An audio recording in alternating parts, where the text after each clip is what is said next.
ಹೌದು, ಬಿಜೆಪಿನ ಕಟ್ ಹಾಕ್ಬೇಕಂದ್ರೆ ನಾವು ಒಟ್ಟಾಗಬೇಕು ಅಂತ ನಾಯಕರಿಗೇನು ಅನ್ಸಿದೆ, ಕಾರ್ಯಕರ್ತರಿಗೆ ಅನ್ಸಿದ್ಯಾ, ಸ್ಥಳೀಯ ಮಟ್ಟದಲ್ಲಿ ಅವರ ಒಂದು ಮತಗಳು ಕ್ರೋಢೀಕರಿಸ್ಕೊಂತವ? ಇದ್ರ ಬಗ್ಗೆ ಎಲ್ಲ ಚರ್ಚೆ ಮಾಡೋಣ. ಒಂದಿಷ್ಟು ಅತಿಥಿಗಳು ನಮ್ಮ ಸ್ಟುಡಿಯೋದಲ್ಲಿದ್ದಾರೆ ಈ ಸಂಜೆ. ಮೊದಲಿಗೆ ಕಾಂಗ್ರೆಸ್ನ ವಕ್ತಾರರಾದ ಮಂಜುನಾಥ್ ಅವರಿದ್ದಾರೆ. Sir, welcome to the show. ಹಾಗೆ ಜೆಡಿಎಸ್ನ ವಕ್ತಾರರಾದ ನಾಗೇಂದ್ರ ಅವರಿದ್ದಾರೆ. Welcome sir. ಹಾಗೆ ಪೊಲಿಟಿಕಲ್ ಅಬ್ಸರ್ವರ್ ಆದ ಅಶೋಕ್ ಅವರಿದ್ದಾರೆ. Sir, welcome. ಹಾಗೆ ಬಿಜೆಪಿಯ ವಕ್ತಾರರಾದ ಬಿ ಶಿವಕುಮಾರ್ ಅವರಿದ್ದಾರೆ. Welcome mister Kumar. ನಮಸ್ಕಾರ. ನೇರವಾಗಿ ನಿಮ್ಮ ಹತ್ರ ಬರ್ತೀನಿ ಅಶೋಕ್ ಅವರ. ಕಳೆದ ಕೆಲವೊಂದು ವರ್ಷಗಳಲ್ಲಿ ಚುನಾವಣೆಗಳಲ್ಲಿ ಜೆಡಿಎಸ್ ಇಷ್ಟೊಂದು ಅತಂತ್ರ ಪರಿಸ್ಥಿತಿಯಲ್ಲಿರೋದು ಅಥವಾ ಇಷ್ಟೊಂದು ಗೊಂದಲದ ಪರಿಸ್ಥಿತಿಯಲ್ಲಿರೋದು ಬಹುಶಃ ಇದೆ ಮೊದಲು. ಹೌದು, ಎಷ್ಟು ಸೀಟ್ ಬರುತ್ತೆ ಅಂತ ಗೊಂದಲ ಇರುತ್ತೆ, ಯಾರು ಕ್ಯಾಂಡಿಡೇಟ್ ಅನ್ನೋದು ಗೊಂದಲ ಇರುತ್ತೆ. ಇಲ್ಲಿ ದೇವೇಗೌಡರ ಫ್ಯಾಮಿಲಿಲೇ ಯಾರು ಎಲ್ಲಿಂದ ಕಂಟೆಸ್ಟ್ ಮಾಡ್ತಾರೆ ಅದ್ರ ಬಗ್ಗೆನೇ ಗೊಂದಲ ಇದೆ. ಯಾವ ಸೀಟು ಅಂತ ಇನ್ನ ಈ ಮೈತ್ರಿಗಳ ಮಧ್ಯೆ ಗೊಂದಲ ಇದೆ. ಬೇಸಿಕಲಿ ನಾವು ತುಮಕೂರ್ದು ಒಂದು ಕನ್ಫ್ಯೂಷನ್ ಮಾತ್ರ, ಯಾವ ರೀತಿ ಅಲಯನ್ಸ್ ಆಗಿದೆ ಕಾಂಗ್ರೆಸ್ಗೆ ಮತ್ತು ಜೆಡಿಎಸ್ಗೆ. ಅದ್ರ ತುಮಕೂರಲ್ಲಿ ಬಿಕಾಸ್ ಪರಮೇಶ್ವರ್ ಸಾಹೇಬರು ಅಲ್ಲಿ DCM ಆಗಿರೋದು, ಹೌದು, ಮತ್ತು ಅವರ ಒಂದು ಕಾನ್ಸ್ಟಿಟ್ಯೂನ್ಸಿ, ಅವರ ಒಂದು ಡಿಸ್ಟ್ರಿಕ್ಟ್ ಆಗಿರೋದ್ರಿಂದ ಅವ್ರೇನ್ ಕೇಳ್ತೀವಿ, ಐಡಿಯಲಿ ಮುದ್ದಹನುಮೇಗೌಡರು ಈಗ 3 ಲೋಕಸಭೆಯಲ್ಲೂ ಗೆದ್ಕೊಂಡ್ ಬಂದಿದ್ದಾರೆ, ಸಿಟ್ಟಿಂಗ್ MP. ಜೊತೆಗೆ ಮುದ್ದಹನುಮೇಗೌಡರ ಬಗ್ಗೆ ಜನಕ್ಕೆ ಒಂದು ಪಾಸಿಟಿವ್ ಒಲವಿದೆ. ಜೊತೆಗೆ ಲೋಕಸಭಾ ಕರ್ನಾಟಕದಿಂದ ಯಾರಾದ್ರೂ ಲೋಕಸಭಾದಲ್ಲಿ ಅಗ್ರೆಸಿವ್ ಆಗಿ ಮಾತಾಡಿ ಮತ್ತು ಒಂದು ಸ್ಟ್ಯಾಂಡ್ ತಗೊಂಡು ಮಾತಾಡ್ತಾರೆ ಅಂದ್ರೆ ಅದು ಮುದ್ದಹನುಮೇಗೌಡರು. ಅವ್ರ ಸೀಟ್ನ ಎಲ್ಲೋ ಒಂದ್ ಕಡೆ ಮೈಸೂರಲ್ಲಿ ಪ್ರತಾಪ್ ಸಿಂಹ ಅವರು ಸಿಟ್ಟಿಂಗ್ MP, ಕಾಂಗ್ರೆಸ್ನವ್ರಿಗೆ ಅಲ್ಲಿ ಅಂತ ಜಾಸ್ತಿ ಚಾನ್ಸಸ್ ಇರಲಿಲ್ಲ. ಆದ್ರೆ ಸಿದ್ದರಾಮಯ್ಯನವರು ಅವರು ಸ್ವಂತ ಕಾನ್ಸ್ಟಿಟ್ಯೂನ್ಸಿ ಆಗಿರೋದ್ರಿಂದ ಚಾಮುಂಡೇಶ್ವರಿ ಮತ್ತು ವರ್ಣ, ಅದರಿಂದ ಏನ್ ಮಾಡ್ತಾರೆ, ನಾವು ಕಾಂಗ್ರೆಸ್ಗೆ ಬೇಕು ಅಂತ ಹೇಳಿ ಹಠ ಮಾಡಿ ಆ ಸೀಟ್ ತಗೊಳ್ತಾರೆ. ಆಗ ಅವರು ತುಮಕೂರ್ನ ಬಿಟ್ಕೊಡ್ಬೇಕಾಗುತ್ತೆ, JDS ನವ್ರು ಕೇಳ್ತಾ ಇರ್ತಾರೆ, ಅವ್ರು ಬಿಟ್ಕೊಡ್ಬೇಕಾಗತ್ತೆ. ಸೊ ಇದು ಯಾವ ರೀತಿ ಆಗಿದೆ ಅಂತಂದ್ರೆ, ಇದು ನನಗೆ JDS ನ ಗೊಂದಲಕ್ಕಿಂತ ಮೈತ್ರಿ ಸರ್ಕಾರದ ಅಪಸ್ವರದ ಬಿಗಿನಿಂಗ್ ಏನು ಅಂತ ನನಗೆ ಭಾವ ಆಗ್ತಿದೆ. ಜೊತೆಗೆ ಎಲ್ಲದಕ್ಕಿಂತ ಜಾಸ್ತಿ ಅವರ ಮೊಮ್ಮಕ್ಕಳು ಈಗ ಮುಂಚೆ ನಾವು ನೋಡಿದ ಹಾಗೆ ಕುಮಾರಸ್ವಾಮಿ ಅವರು 96 ಅಲ್ಲಿ ಎಲೆಕ್ಷನ್ ನಿಂತ್ಕೊಂಡ್ರು. ಆಗ ದೇವೇಗೌಡರು ಲೋಕಸಭಾದಲ್ಲಿ ಕಂಟೆಸ್ಟ್ ಮಾಡಿರಲಿಲ್ಲ. 98 ಅಲ್ಲಿ ಕುಮಾರಸ್ವಾಮಿ ಅವರು ನಿಂತ್ಕೊಳ್ತಾರೆ, ದೇವೇಗೌಡರು ನಿಂತ್ಕೊಳ್ತಾರೆ, ಇಬ್ರು ನಿಂತ್ಕೊಳ್ತಾರೆ. 99 ಅಲ್ಲೂ ಸಹ ಇಬ್ರು ನಿಂತ್ಕೊಳ್ತಾರೆ. ಆದ್ರೆ ಇಬ್ರು ಮೊಮ್ಮಕ್ಕಳನ್ನು ಜೊತೆಲಿ ನಿಂತ್ಕೊಂಡು ದೇವೇಗೌಡರು ಜೊತೆಲಿ ನಿಂತ್ಕೊಳ್ತಿರುವಂತ ಎಲೆಕ್ಷನ್ ಫಸ್ಟ್ ಟೈಮ್ ಅನ್ಸುತ್ತೆ. ಜೊತೆಗೆ ಇಡೀ ಇಂಡಿಯಾದಲ್ಲಿ ಯಾರಾದ್ರೂ ಸಹ, ನಾವು ಜಮ್ಮು ಕಾಶ್ಮೀರದಿಂದ ಹಿಡ್ಕೊಂಡು ಕನ್ಯಾಕುಮಾರಿವರೆಗೂ 3rd ಜನರೇಷನ್ ಅವರು ಪೊಲಿಟಿಕ್ಸ್ ನಲ್ಲಿ ಇದ್ದಾರೆ, ಇಲ್ಲ ಅಂತಲ್ಲ. ಆದ್ರೆ ತಾತಾನು ಎಲೆಕ್ಷನ್ ನಿಂತ್ಕೊಂಡಿದ್ದಾರೆ, ಅವರ ಅಪ್ಪ ಮಗ 2nd ಜನರೇಷನ್ ಸಹ ಪೊಲಿಟಿಕಲ್ ಪವರ್ ಎಂಜಾಯ್ ಮಾಡ್ತಾರೆ, 3rd ಜನರೇಷನ್ ಸಹ ಪೊಲಿಟಿಕ್ಸ್ ತರ್ತಿದ್ದಾರೆ at the same time, same year ಅಂತಂದ್ರೆ probably this is the first presidence in the entire India. So ಈ ರೀತಿ ಆದಾಗ ಜನಕ್ಕೂ ಅವ್ರಿಗೂ ಅವ್ರ ಮನೆಯಲ್ಲೇ ಒಂದು ಗೊಂದಲ ಇದೆ. ಅಂದ್ರೆ ಇದು ಜನ ಅವರ ಪಾರ್ಟಿ ಕಾರ್ಯಕರ್ತರೇ ಹೇಳ್ಕೊಳ್ತಿರೋ ರೀತಿ. ಜೊತೆಗೆ ಅವ್ರ ಮನೆ ಗೊಂದಲ ಮತ್ತು ಕಾರ್ಯಕರ್ತರಲ್ಲಿ ಇರೋಂತ ಗೊಂದಲ ಈಗ ದೇವೇಗೌಡರನ್ನ ಪರ್ಸನಲ್ ಆಗಿ ಒಂದು ಕನ್ಫ್ಯೂಷನ್ ಕ್ರಿಯೇಟ್ ಮಾಡಿದೆ. ಏನು ಅಂತಂದ್ರೆ, ಈಗ ಬ್ಯಾಂಗ್ಳೂರ್ ನಾರ್ತ್ ಅಲ್ಲಿ ಕಂಟೆಸ್ಟ್ ಮಾಡಿದ್ರೆ ನಾನು ಸೇಫ್ ಆಗಿರ್ತೀವ ಅಥವಾ ತುಮಕೂರಲ್ಲಿ ನಿಂತ್ಕೊಂಡ್ರೆ ಸೇಫ್ ಆಗಿರ್ತೀವ ಅನ್ನೋ ಒಂದು ಗೊಂದಲ ಇತ್ತು. ಈಗ ಅವರ ಕಾರ್ಯಕರ್ತರು ಹೇಳ್ತಿರೋ ಪ್ರಕಾರ ತುಮಕೂರಿಂದ ದೇವೇಗೌಡಜಿ ಅವರು ಕಂಟೆಸ್ಟ್ ಮಾಡ್ತಿದ್ದಾರೆ, ಅದರಿಂದಾಗಿ ಅವ್ರಿಗೆ ಸೇಫ್ ಸೀಟ್ ಇದೆ ಅನ್ನೋ ರೀತಿ ಹೇಳ್ತಿದ್ದಾರೆ. ಆದ್ರೆ ಅಲ್ಲಿ ಗೆಲುವು ನಿಶ್ಚಿತಾನ. ಬಿಕಾಸ್ ಮುದ್ದಹನುಮೇಗೌಡ್ರು ಏನಾದ್ರೂ ಮನ್ಸು ಮಾಡದೇ ಇದ್ರೆ ಖಂಡಿತವಾಗ್ಲೂ JDSಗೆ ತುಂಬಾ ಕಷ್ಟ ಆಗುತ್ತೆ. ಯಾಕಂದ್ರೆ ಮುದ್ದಹನುಮೇಗೌಡರ ಬಗ್ಗೆ ಜನಕ್ಕಿರತಕ್ಕಂತ ಗುಡ್ ವಿಲ್ ಏನಿದೆ ಅದು ತುಂಬಾ ಪಾಸಿಟಿವ್ ಇದೆ. ಮುದ್ದಹನುಮೇಗೌಡರು ಬಂದು ಕ್ಯಾಂಪೇನ್ ಮಾಡದೇ ಇದ್ರೆ ಖಂಡಿತವಾಗ್ಲೂ JDSಗೆ ದೇವೇಗೌಡರು ಪರ್ಸನಲ್ ಕಂಟೆಸ್ಟ್ ಮಾಡಿದ್ರು ಸಹ margin of winning will be very less. But positive ಏನು ಅಂದ್ರೆ ಲಿಂಗಾಯತ್ ವೋಟ್ಸ್ ಇದಾವೆ ಅಲ್ಲಿ, ಜೊತೆಗೆ ಲಿಂಗಾಯತ್ ವೋಟ್ಸ್ ಇದೆ. ಆಮೇಲೆ ಜೊತೆಗೆ ಇನ್ನೊಂದಂದ್ರೆ ಬಸವರಾಜ್ ಅವರು BJP ಕ್ಯಾಂಡಿಡೇಟ್. ನನಗೆ BJP ಪಾರ್ಟಿಯ ಇವರೇ ಹೇಳಿರೋ ಪ್ರಕಾರ ಬಸವರಾಜ್ ಅವರು BJP ಕ್ಯಾಂಡಿಡೇಟ್. ಬಸವರಾಜ್ ಅವ್ರ ಬಗ್ಗೆ ತುಂಬಾ ಪಾಸಿಟಿವ್ ಒಲವಿಲ್ಲ, ಅದು ದೇವೇಗೌಡರು ಪ್ಲಸ್ ಪಾಯಿಂಟ್ ಆಗ್ತಿದೆ.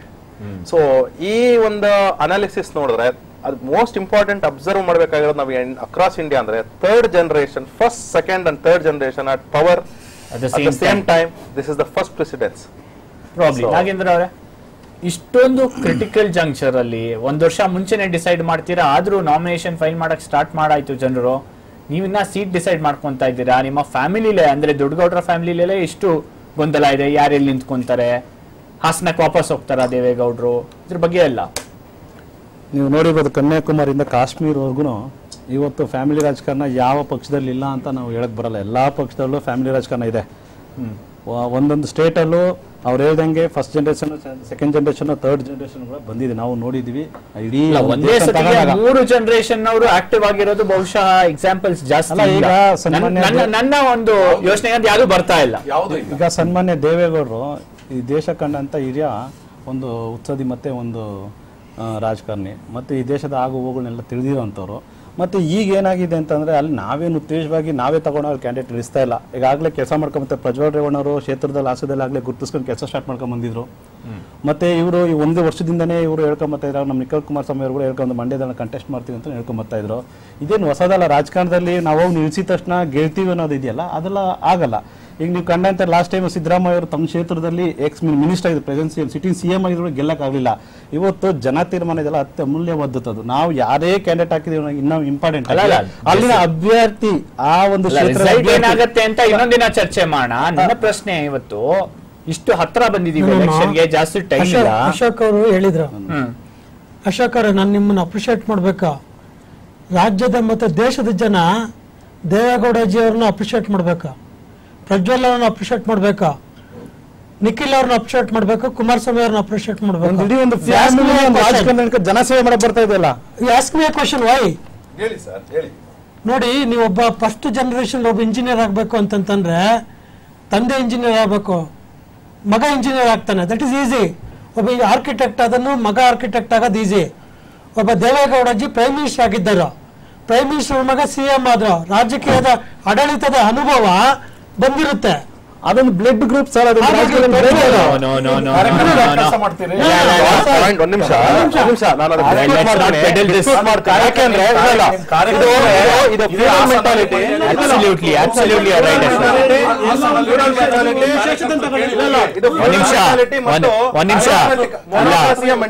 ಬ್ಲಡ್ ಅಲ್ಲಿ ಬರೋದು ಬರೀ DNA ಬರುತ್ತೆ, ಜೊತೆ ಬೇರೆ ನಾನು ನಿಮ್ಗೆ ಅನೇಕ ಎಕ್ಸಾಂಪಲ್ಸ್ ಕೊಟ್ಟು ಹೇಳ್ತೀನಿ. ಈಗ ಉದಾಹರಣೆಗೆ ಕೃಷ್ಣದೇವರಾಯರ ಮಗ ಹೇಗೆ ಆಡಳಿತ ಮಾಡಿದ್ರು, ಜೊತೆಗೆ ಮೊಘಲರ ಕೊನೆ ಜನರೇಷನ್ ಔರಂಗಜೇಬ್ ಆದ್ಮೇಲೆ ಹೇಗೆ ಆಡಳಿತ ಮಾಡಿದ್ರು ನೀವು ನೋಡಿ.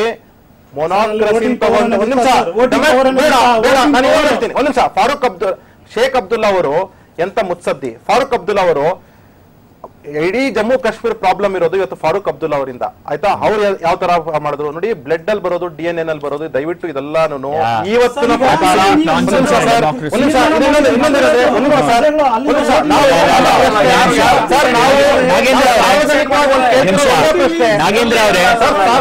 ಕೇಳ್ತಿರೋ ಒಂದು ಪ್ರಶ್ನೆ. ಇವಾಗ 3rd ಜನರೇಷನ್ ಬರಬಾರ್ದು ಅಂತ ನಾನು ಕಡಾಖಂಡಿತವಳು ಹೇಳಲ್ಲ. ಈಗ ಬಿಜೆಪಿ ಅವ್ರದ್ದು ಸರ್, ಬಿಜೆಪಿ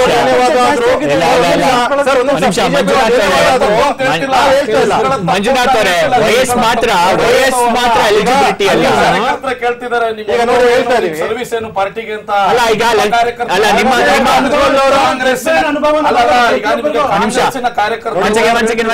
ನಾಗೇಂದ್ರ ಅವರೇ ಒಂದ್ ನಿಮಿಷ ನಿಮಗೆ ಬರ್ತಾ ಇದ್ದೀನಿ.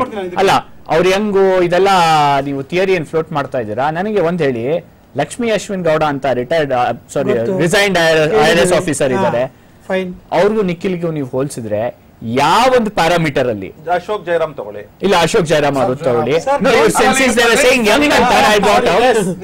ಯಾವ ಪ್ಯಾರಾಮೀಟರ್ ಅಲ್ಲಿ ನಿಖಿಲ್ ಕುಮಾರಸ್ವಾಮಿ ಅವರು ಲಕ್ಷ್ಮೀ ಅಶ್ವಿನ್ ಗೌಡ ಅವ್ರನ್ನ ಬೀಟ್ ಮಾಡ್ತಾರೆ ಅಂತ ಹೇಳಿ ಜನರಿಗೆ ಇವತ್ತು? ಸಿಂಪಲ್ ಆಗಿ ಹೇಳಿ, ಸಿಂಪಲ್ ಬ್ಯಾಕ್ ಗ್ರೌಂಡ್ ಎಲ್ಲ ಬೇಡ ನನಗೆ, ಒನ್ ಲೈನ್ ಆನ್ಸರ್ಸ್ ಹೇಳಿ ನೀವು. ಇವತ್ತು ನಾವೇನಾದ್ರು ಒಂದು ಅಭ್ಯರ್ಥಿನ ಸೆಲೆಕ್ಟ್ ಮಾಡ್ಬೇಕಾದ್ರೆ ಮೂಲತಃ ಲೋಕಲ್ ಅಲ್ಲಿರೋಂತ ಒಂದು ಕ್ಷೇತ್ರದ ಅಭಿಪ್ರಾಯ ತಗೋಬೇಕಾಗುತ್ತೆ. ಮೊದಲು ಅಭಿಪ್ರಾಯದಲ್ಲಿ ಅಲ್ಲಿ 8 ಜನ MLA ಮತ್ತೆ ಮುಖಂಡರಿದ್ದಾರೆ, ಸ್ಥಳೀಯ ಲೀಡರ್ ಇದ್ದಾರೆ, ಕಾರ್ಯಕರ್ತರಿದ್ದಾರೆ. ಇವರೆಲ್ಲರೂ ಒಲವನ್ನು ನಾವು ಚರ್ಚೆ ಮಾಡಿದಾಗ ಅವ್ರು ಚರ್ಚೆ ಮಾಡಿ ನಾವು ಇವ್ನ ಡಿಸೈಡ್ ಮಾಡಿತ್ತು. ಅವಾಗ ಬಂದಾಗ ಒಂದೇ ಒಲವಿತ್ತು, ನಿಖಿಲ್ ಕುಮಾರಸ್ವಾಮಿ ಅವ್ರು ಕೊಡ್ರಿ ನಾವು ಗೆಚ್ಕೊಂಡ್ ಬರ್ತೀವಿ ಅಂತ. ಇಲ್ಲಿ ಅಲ್ಲಿನ ಒತ್ತಾಯದ ಮೇರೆಗೆ ಹಾಕಿರೋದು ಹೊರತು ಅಂದ್ರಲ್ಲ 1 ವರ್ಷದಿಂದ ನಿಖಿಲ್ ಕೆಲಸ ಮಾಡಿ ಬೈ ಎಲೆಕ್ಷನ್ ಗೆ ನಿಲ್ಸ್ಬೇಕಾಯ್ತು. ಪಾಪ ಯಾಕೆ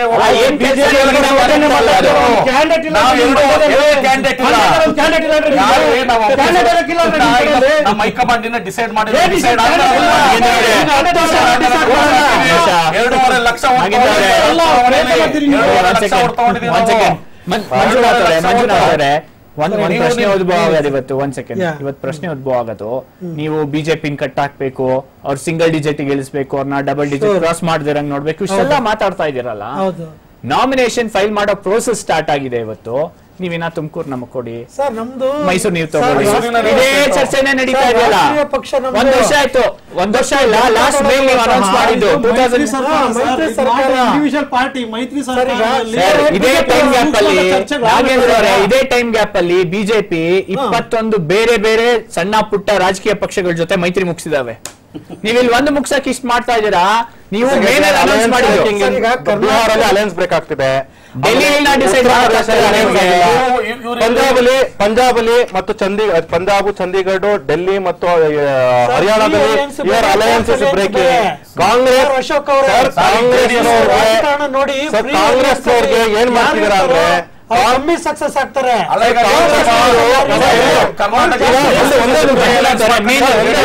ಮೇನ್ ಅಲ್ಲ ಅನೌನ್ಸ್ ಮಾಡಿದ್ರಿ, ಈ ಸರ್ಕಾರ ಆದ ತಕ್ಷಣ ಅನೌನ್ಸ್ ಮಾಡಿದ್ರಿ ನೀವು, ನಾವು ಒಟ್ಟಿಗೆ 2019 ಎಲೆಕ್ಷನ್ ಫೈಟ್ ಮಾಡ್ತೀವಿ ಅಂತ. ಹೌದು. ಇವತ್ತಾದ್ರೂ ನಿಮ್ಗೆ ಇನ್ನ ಮಾಡಕ್ ಆಗಿಲ್ಲ ಅಂದ್ರೆ, ಒಂದ್ ಫಿನಾಲಿಟಿ ಬರಕ್ ಆಗಿಲ್ಲ ಇನ್ನು ಅಂದ್ರೆ 19 ಸರ್, ನಾಳೆ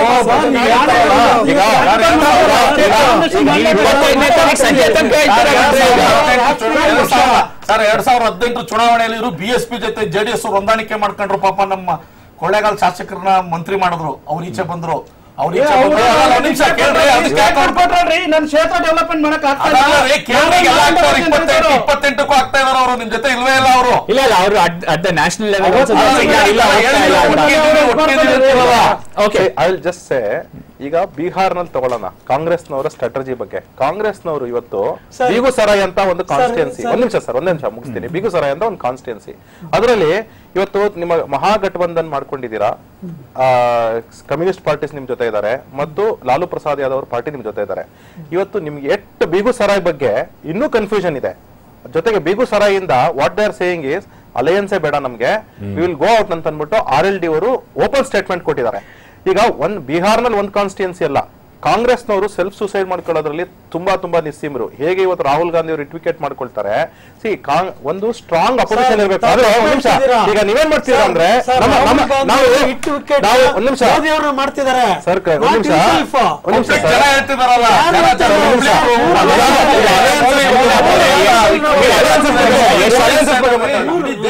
ಮಾತಾಡೋಣ. ಈಗ ನೋಡಿ, ಯಾವುದೋ ಒಂದು ಪ್ರೀಪೋಲ್ ಸರ್ವೆ ಬಂತು. ಆಂಧ್ರ ಪ್ರದೇಶನಲ್ಲಿ ನಿಮ್ಮ ಪಕ್ಷ YSR ಇರೋವರೆಗೂ ತುಂಬಾ ಸ್ಟ್ರಾಂಗ್ ಆಗಿತ್ತು. The minute you broke the state into 2 parts, ನಿಮ್ಮ ಪಕ್ಷಕ್ಕೆ ಆ ಕರೆಂಟ್ ಡೇ ಆಂಧ್ರದಲ್ಲಿ, ತೆಲಂಗಾಣ ಬಿಟ್ಬಿಡಿ, ಕರೆಂಟ್ ಡೇ ಆಂಧ್ರದಲ್ಲಿ you are not even winning less 9% of votes and you are not even winning 1 seat. ಆಮೇಲೆ YSR ಕಾಂಗ್ರೆಸ್ನವ್ರಿಗೆ ನೋಡಿ, YSR ಲೈಕ್ ರಾಜಶೇಖರ್ ರೆಡ್ಡಿ ಅವರು ಮಾಡಿದಂತಹ ಒಂದು ಕೆಲಸಗಳೇನಿತ್ತು ಅದನ್ನ ಅವರು ಕನ್ಸಾಲಿಡೇಟ್ ಮಾಡಿಕೊಂಡು ಇವತ್ತು ಎಲೆಕ್ಷನ್ಸ್ ಹೋಗ್ತಿದ್ದಾರೆ. The pre-poll survey says that they are going to win 22 out of 25 seats, and as well as assembly segments ಅಲ್ಲಿ ನೋಡಿದ್ರೆ they are going to sweep the majority ಅಂತ ಹೇಳ್ತಾ ಇದ್ದಾರೆ. ಆಮೇಲೆ ಜೊತೆಗೆ ನೀವು ತೆಲಂಗಾಣಕ್ಕೆ ಬನ್ನಿ, you are actually hardly winning a seat according to the pre-poll survey. ಜೊತೆಗೆ ನೀವು ಎಲ್ಲಾ ಕಡೆ ತೆಲಂಗಾಣದಲ್ಲಿ ಇರೋ MLA-ಗಳಲ್ಲಿ 6 MLA ನಾನು ವಾಪಸ್ ಬರ್ತೀನಿ. I have to take a commercial break. ಒಂದು ಕಮರ್ಷಿಯಲ್ ಬ್ರೇಕ್ ತಗೊಳ್ಳೋ ಸಮಯ, ವಾಪಸ್ ಬರ್ತೀನಿ ಚರ್ಚೆಗೆ. ಹಾಗಾದ್ರೆ ಪರಮೇಶ್ವರ್ ಅವ್ರು ಯಾಕೆ ಮುನ್ಸ್ಕೊಂಡಿದ್ದಾರೆ? ಇವತ್ತು ನಿಜವಾಗ್ಲೂ ಈ ಮೀಟಿಂಗ್ ಕರೆದಿದ್ದು ತುಮಕೂರು ಹಾಗೂ ಮೈಸೂರನ್ನ ಡಿಸೈಡ್ ಮಾಡಕ್ಕ, ಆ ಡಿಸಿಷನ್ ಆಗದೆ ಇರಕ್ ಹೋಗಿ ಅದೊಂದು ಬಿಟ್ಟು ಬೇರೆ ಎಲ್ಲ ಮಾತಾಡಿದ್ರ ನಾಯಕರು ಆ ಪ್ರೆಸ್ ಕಾನ್ಫರೆನ್ಸ್ ಅಲ್ಲಿ. ಚರ್ಚೆ ಮಾಡ್ತೀವಿ ನಾವು ಅಂತ ದೇವೇಗೌಡರು ಬಂದ್ರು, ಸಿದ್ದರಾಮಯ್ಯ ಅವರು ಬಂದ್ರು, ಕುಮಾರಸ್ವಾಮಿ ಅವರು ಬಂದ್ರು, ಚರ್ಚೆನೂ ಆಯ್ತು. ಪರಮೇಶ್ವರ್ ಅವ್ರು ಬರ್ಲಿಲ್ಲ. ಪ್ರೆಸ್ ಕಾನ್ಫರೆನ್ಸ್ ಹೆಂಗೋ ಕರೆದಿದ್ರು ಅಂತ ಪ್ರೆಸ್ ಕಾನ್ಫರೆನ್ಸ್ ನ ಅಡ್ರೆಸ್ ಕೂಡ ಮಾಡಿದ್ರು, ಹೊಸದೇನೂ ಇರಲಿಲ್ಲ ಹೇಳಲಿಕ್ಕೆ. ಮಂಜುನಾಥ್ ಅವರೇ, ಪರಮೇಶ್ವರ್ ಅವರು ಇಂಥ ಒಂದು ಕ್ರೂಷಿಯಲ್ ಮೀಟಿಂಗ್ಗೆ ಯಾಕೆ ಬರಲಿಲ್ಲ? ಸರ್, ನಮ್ಮ ಪಕ್ಷದಲ್ಲಿ ಪರಮೇಶ್ವರ್ ಅವರು ಅತ್ಯಂತ ತುಂಬಾ ಹಿರಿಯ ನಾಯಕರು. ಅವರು 10 ವರ್ಷಗಳಲ್ಲಿ ಸತತವಾಗಿ ಕಾಂಗ್ರೆಸ್ ಪಕ್ಷನ ಮುನ್ನಡೆಸಿದ್ದಾರೆ. ಇವತ್ತು ಅವ್ರದ್ದು ಪರ್ಸನಲ್ ಕಾರ್ಯಕ್ರಮ ಇತ್ತು. ಪರ್ಸನಲ್ ಕಾರ್ಯಕ್ರಮ ಇದ್ದಿರೋದ್ರಿಂದ ಅವ್ರು ತುಮಕೂರಿಗೆ ಹೋಗಿದ್ದಾರೆ. We have no difference. Parameshwar has no difference with any seniors in the Congress party. I will assure you, ತುಮಕೂರಿಂದ ಯಾರೇ ನಿಂತ್ಕೊಂಡ್ರು, ದೇವೇಗೌಡಜಿ ಅವ್ರು ನಿಂತ್ಕೊಂಡ್ಲಿ, ದೇವೇಗೌಡ ರಾಜಣ್ಣ ಅವರು ಸ್ಟೇಟ್ಮೆಂಟ್ ಮಾಡಿದ್ದಾರೆ ಸರ್.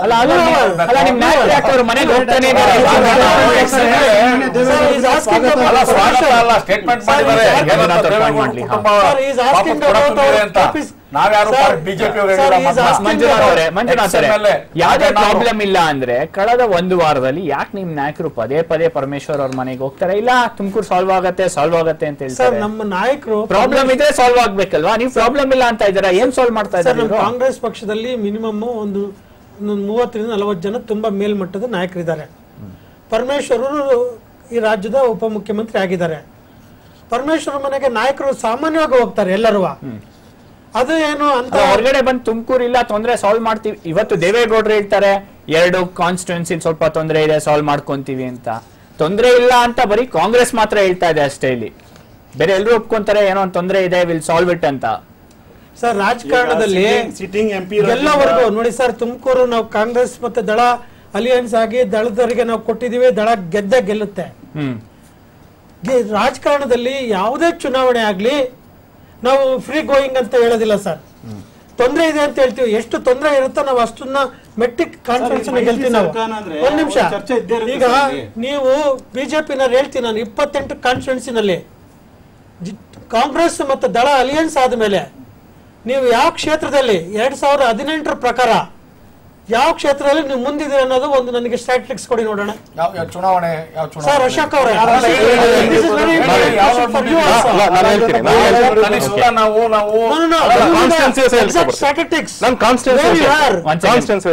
ನಾಗೇಂದ್ರ ಅವರೇ ಚಾಮರಾಜನಗರದಿಂದ ಚರ್ಚೆ ಮಾಡ್ಕೊಂಬರೋಣ. ನಾಗೇಂದ್ರ ಅವರೇ ಮೀಟಿಂಗ್ ಇದೆ. ಪರಮೇಶ್ವರ್ ಅವರು ಒಂದು ವಾರದಿಂದ ಮುನ್ಸ್ಕೊಂಡ್ ಕೂತಿದ್ದಾರೆ, ಅವರೇ ಬರಲ್ಲ ಈ ಮೀಟಿಂಗ್ ಅಂದ್ರೆ ನಿಜವಾಗ್ಲೂ ಯಾವ ಮಟ್ಟದಲ್ಲಿ ಕೋಆರ್ಡಿನೇಷನ್ ಇದೆ ನಿಮ್ಮಿಬ್ರು ಮಧ್ಯ ಅನ್ನೋದ್ರ ಬಗ್ಗೆನೇ ಪ್ರಶ್ನೆ ಹೇಳುತ್ತಲ್ಲ. ನೋಡಿ, ಅವರು ಮೋಸ್ಟ್ ಸೀನಿಯರ್ ಇನ್ ಕಾಂಗ್ರೆಸ್ ಪಾರ್ಟಿಯಲ್ಲಿ ಪಕ್ಷದಲ್ಲಿ ಅವರು ಮೋಸ್ಟ್ ಸೀನಿಯರ್ ಇದ್ದಾರೆ, ಮತ್ತೆ ಎಲ್ಲಾ ತಿಳಿದವರು ಇದ್ದಾರೆ. ಇವತ್ತು ಮೈತ್ರಿ ಸರ್ಕಾರದಲ್ಲಿ ಒಪ್ಪಂದದ ಮೇರೆಗೆ ಒಂದು ಸಾಮಾನ್ಯ ಕಾರ್ಯಕರ್ತರಿಂದ ಒಂದು ವರಿಷ್ಠ ಗಂಟ ಒಂದು ಒಪ್ಪಂದ ತೀರ್ಮಾನ ನಾವು ಸರ್ಕಾರ ನಡೆಸ್ತಾ ಇದ್ವಿ. ಇಲ್ಲಿ ಬಂದಾಗ ಏನ್ ನಮಗೆ 8 ಕ್ಷೇತ್ರ ಕೊಟ್ಟಿದ್ದಾರೆ, ಅವ್ರಿಗೆ 20 ಕ್ಷೇತ್ರ ಕೊಟ್ಟಿದ್ದಾರೆ. ಅದರಲ್ಲಿ ಸಿಟ್ಟಿಂಗ್ ಎಂ ಪಿ ಇದ್ದಾಗ ಆ ಒಂದು ಸಿಟ್ಟಿಂಗ್ ಎಂ ಪಿ ಇದ್ದಾಗ ಅವ್ರ ಪಾರ್ಟಿಯಲ್ಲಿ ಇದ್ದಾಗ ಒಂದು ಸ್ವಲ್ಪ ಒಂದಿರುತ್ತೆ, ನಮ್ಮ ಸಿಟ್ಟಿಂಗ್ ಎಂ ಪಿನ ಉಳಿಸ್ಕೊಬೇಕು ಅನ್ನೋದು ಒಂದು ಅವ್ರಿಗೂ ಇರುತ್ತೆ. ಆದ್ರೆ ಒಂದು ಮೈತ್ರಿ ಒಡಂಬಡಿಕೆ ಒಂದು ಒಪ್ಪಂದ ಅಂತ ನಾವು ಏನು ವರಿಷ್ಠ ಗಂಟ ಮಾಡ್ಕೊಳ್ತೀವಿ, ಹೈಕಮಾಂಡ್ ಗಂಟ ಮಾಡ್ಕೊಳ್ತೀವಿ, ಅದಕ್ಕೆ ಬದ್ಧವಾಗಿ ಹೋಗ್ಲೇಬೇಕಾಗುತ್ತೆ. ಆ ಬದ್ಧ ಧರ್ಮದ ಒಂದು ನೀತಿಯಲ್ಲಿ ಹೋಗ್ಬೇಕಾಗುತ್ತೆ. ಆ ಧರ್ಮದ ನೀತಿ ಹೋದಾಗ ಎಲ್ಲೋ ಒಂದ್ ಕಡೆ ಸಿಟ್ಟಿಂಗ್ ಎಂ ಪಿಗೆ ಎಲ್ಲೋ ಒಂಚೂರು ಇದಾಗ್ತಾ ಇದೆಯೋ ಅನ್ನೋ ಒಂದು ಮುಜುಗರ ಇರ್ಬೋದು. ಆದ್ರೆ ಅವರು ಓಪನ್ ಸ್ಟೇಟ್ಮೆಂಟ್ ಕೊಟ್ಟಿದ್ದಾರೆ. ಸನ್ಮಾನ್ಯ ದೇವೇಗೌಡರು ತುಮಕೂರು ಬಂದ್ ಮಾಡ್ತಾರೆ ಅಂತಂದ್ರೆ ಮುದ್ದನ್ಮೇಗೌಡರು ಹೇಳ್ತಾರೆ ಸ್ವಾಗತ, ನಾನು ಹೋರಾಡಿ ಗೆಲ್ಸ್ಕೊಂಡ್ಬರ್ತೀನಿ ಅಂತ ಹೇಳಿ. ಆಮೇಲೆ ಸರ್ ಬೇರೆಯವ್ರು ಬಂದ್ ನಿಂತ್ರೆ ಮೋರ್ ದನ್ ಚಾನ್ಸಸ್ ಅವರು ಒಂದು ಫಿಕ್ಸ್ ಆಗಬೇಕಾದ್ರೆ ತುಮಕೂರು ಅಂತ ಆಲ್ರೆಡಿ ನೀವೆಲ್ಲ ಮಾಧ್ಯಮದಲ್ಲಿ ತೋರಿಸ್ತಾ ಇದ್ದೀರಿ, ಆ ವಿಚಾರಗಳು ಪ್ರಸ್ತಾಪ ಮಾಡ್ತಾ ಇದ್ದೀರಿ. ಸ್ವತಃ ಪರಮೇಶ್ವರ್ಗಳು ಹೇಳಿದ್ದಾರೆ ನಿಲ್ಬೇಕಾ ಬೇಡವಾ ಅನ್ನೋದ್ರ ಬಗ್ಗೆ ಡಿಕ್ಲೇರ್ ಕೊಡ್ತಾರೆ, ಕಾಯ್ ಮಾಡಿ ಡಿಕ್ಲೇರ್ ಕೊಡ್ತಾರೆ. ಈಗ ನೋಡಿ, ಬಿಜೆಪಿಯವ್ರನ್ನ ದೂರ ಇರಬೇಕು. ಈ ಭಾರತ ಜನತಾ ಪಾರ್ಟಿ ಏನಿದೆ, ಬಿಜೆಪಿ ಸರ್ಕಾರ ಏನಿದೆ ಅದನ್ನ ದೂರ ಇರಬೇಕು. ಇದನ್ನ ದೂರ ಇರಬೇಕು ಅನ್ನೋ ಒಂದೇ ಒಂದು ಉದ್ದೇಶ ಕಾಂಗ್ರೆಸ್ ಪಕ್ಷದ ಮತ್ತೆ ಜೆಡಿಎಸ್ ಪಕ್ಷದ ಒಂದೇ ಉದ್ದೇಶ. ಬಿಜೆಪಿ ಸರ್ಕಾರ ದೂರ ಇರಬೇಕು. ಶಿವಕುಮಾರ್ ಅವರೇ, ಶಿವಕುಮಾರ್ ಅವರೇ, ಕೇಂದ್ರ ಸರ್ಕಾರ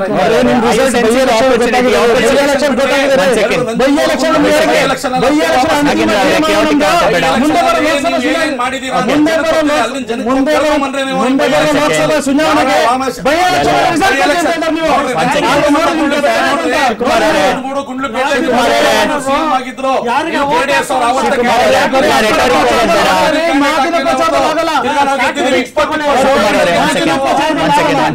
ಶಿವಕುಮಾರ್ ಅವರೇ, ಪ್ರಶ್ನೆ ಇರೋದು ಇದರಿಂದ ಒಂದ್ ಸೆಕೆಂಡ್ ಆಯ್ತು. ಶಿವಕುಮಾರ್ ಅವರೇ, ನಿಮ್ಗೆ ಇದರಿಂದ ಲಾಭ, ನಿಮ್ಗೆ ಇದರಿಂದ ಲಾಭ ಆಗತ್ತೆ ನಿಮ್ ಲೆಕ್ಕಾಚಾರ ಇದೆಯಾ ಸರ್? ಲಾಭ ನಷ್ಟ ಒಂದ್ ರೀತಿ. ನಾವು ಏನು ಅಂದ್ರೆ ನಮ್ಮ ಒಂದು ಪಾರ್ಟಿ ಸಿಸ್ಟಮ್ ಅಲ್ಲಿ ಅವ್ರೇನ್ ಕ್ಯಾಂಡಿಡೇಟ್ ಹಾಕಿ ಅಂತಾರೆ, ಅಲ್ಲಿ ಪಾರ್ಟಿ ಚರ್ಚೆ ನಡೀತಿದೆ, ಕ್ಯಾಂಡಿಡೇಟ್ ಹಾಕೊಂಡು ಹೋಗ್ಬಿಡೋದು. ರಾಜ್ಯ ವರಿಷ್ಠರು ಮತ್ತೆ ಅಲ್ಲ ವೇಸ್ಟ್ ಮಾಡ್ತಾ ಇದಾರೆ. 2 ಸೀಟಿಂದ 281 ಬಂದಿದೀವಿ. ತೀರ್ಮಾನ ಮಾಡೋರು ನಮ್ಗೆ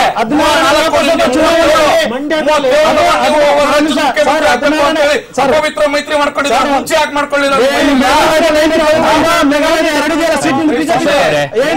ಕೊಟ್ಟು ಜನ ಹೇಳಿ ನೀವು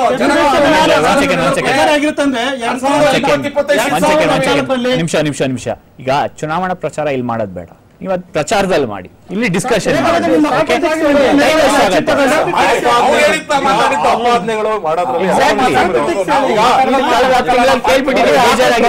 ಅದನ್ನ ಗೊತ್ತಾಗಬೇಕು ಜನಕ್ಕೆ. ಮೇಘಾಲಯದಲ್ಲಿ ಇದೇನಾಗಿದೆ, 2 ಸೀಟ್ ಇದೆ ಬಿಜೆಪಿ.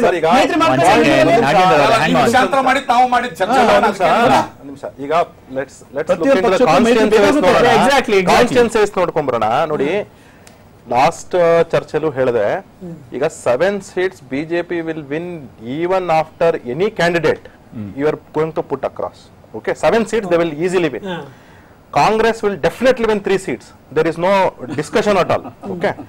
JDS ದೇವೇಗೌಡ ಸಾಹೇಬ್ರು ಏನಾದ್ರು ಯಾವ ಕಾನ್ಸ್ಟಿಟ್ಯೂನ್ಸಿ ಅಲ್ಲಿ ನಿಂತ್ಕೊಂತಾರೆ ಆ ಕಾನ್ಸ್ಟಿಟ್ಯೂನ್ಸಿ ಅಲ್ಲಿ ಗೆದ್ಕೊಂಡ್ ಬರ್ತಾರೆ. ಈಗ ಪ್ರಜ್ವಲ್ ಅವ್ರ ಕಾನ್ಸ್ಟಿಟ್ಯೂನ್ಸಿ ಮತ್ತು ನಿಖಿಲ್ ಕುಮಾರಸ್ವಾಮಿ ಅವ್ರ ಕಾನ್ಸ್ಟಿಟ್ಯೂನ್ಸಿ ಸಹ ಟಫ್ ಫೈಟ್. ಪ್ರಜ್ವಲ್ ಅವ್ರ ಕಾನ್ಸ್ಟಿಟ್ಯೂನ್ಸಿ ಸ್ವಲ್ಪ ಈಸಿ ಆದ್ರೂ ಸಹ ನಿಖಿಲ್ ಕುಮಾರಸ್ವಾಮಿ ಅವರ ಕಾನ್ಸ್ಟಿಟ್ಯೂನ್ಸಿ ಮಾತ್ರ ಡೆಫಿನೆಟ್ ಆಗಿ it is more towards Sumalatha ಅವರಿಗೆ. ಇಂಡಿವಿಜುವಲ್ ಆಗಿ ಹೇಳ್ತಾರೆ. ಜೊತೆಗೆ ಪ್ರತಿಯೊಂದು ಮಿಕ್ಕಿದೆಲ್ಲ ಕಾನ್ಸ್ಟಿಟ್ಯೂನ್ಸೀಸ್ ನಲ್ಲೂ ಸಹ little bit head for BJP, but definitely there is a fight. ಈಗ ಗುಲ್ಬರ್ಗಾದಲ್ಲಿ ಮಾತ್ರ ಈಗ ನೀವು ಯಾರೇ ಕ್ಯಾಂಡಿಡೇಟ್ ಆಗ್ಲಿ ಬಿಜೆಪಿ ಅವರು, ಉಮೇಶ್ ಜಾಧವ್ ಅವರಾಗ್ಲಿ ಅಥವಾ ಸ್ವತಃ ಈಗ ಅಕಸ್ಮಾತ್ ಅಮಿತ್ ಶಾ ಅವರು ಅಥವಾ ನರೇಂದ್ರ ಮೋದಿ ಅವರೇ ಬಂದು ಗುಲ್ಬರ್ಗಾದಲ್ಲಿ ಕಂಟೆಸ್ಟ್ ಮಾಡಿದ್ರೆ ಮಾತ್ರ ಖರ್ಗೆ ಸಾಹೇಬ್ರಿಗೆ ಕಷ್ಟ ಆಗ್ಬೋದು. ಆದ್ರೆ ಕರ್ನಾಟಕದಲ್ಲಿ ಯಡಿಯೂರಪ್ಪ ಅವರು ಹೋಗ್ಬಿಟ್ಟು ಕಂಟೆಸ್ಟ್ ಮಾಡ್ತೀನಿ ಅಂದ್ರೆ ಗುಲ್ಬರ್ಗಾದಲ್ಲಿ 100% ಕಷ್ಟ ಖರ್ಗೆ ಸಾಹೇಬ್ರ ಮೇಲೆ ಗೆಲ್ಲೋದು. ಆಯ್ತಾ?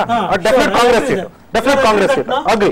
ಅದೇ ರೀತಿನೇ ಬನ್ನಿ ಶಿವಮೊಗ್ಗಕ್ಕೆ ಬನ್ನಿ. ಶಿವಮೊಗ್ಗದಲ್ಲಿ ಡೆಫಿನೆಟ್ ಆಗಿ ಈ ಸತಿ ಏನಾಗುತ್ತೆ, ನೀವು ಈಗ ಉಪಚುನಾವಣೆ ಬಗ್ಗೆ ಮಾತಾಡ್ತಾ ಇದ್ದೀರಾ. ಉಪಚುನಾವಣೆಯಲ್ಲಿ ಏನಾಗುತ್ತೆ, JDS ಗೆ ಸ್ವಲ್ಪ ಜಾಸ್ತಿ ವೋಟ್ಸ್ ಬಂದಿದೆ ಡೆಫಿನೆಟ್ ಆಗಿ. And BJP candidate last the seat won the seat only by margin of 46,000. exactly ಬಂದೆ 46,000. ಆದ್ರೆ ಈ ಸತಿ ಏನಾಗುತ್ತೆ ಅಂದ್ರೆ 2-3 ಓಟ್ ಸೋತಂಗೆ ಹೇಳ್ತಿದ್ದೀರಾ. ಇಲ್ಲ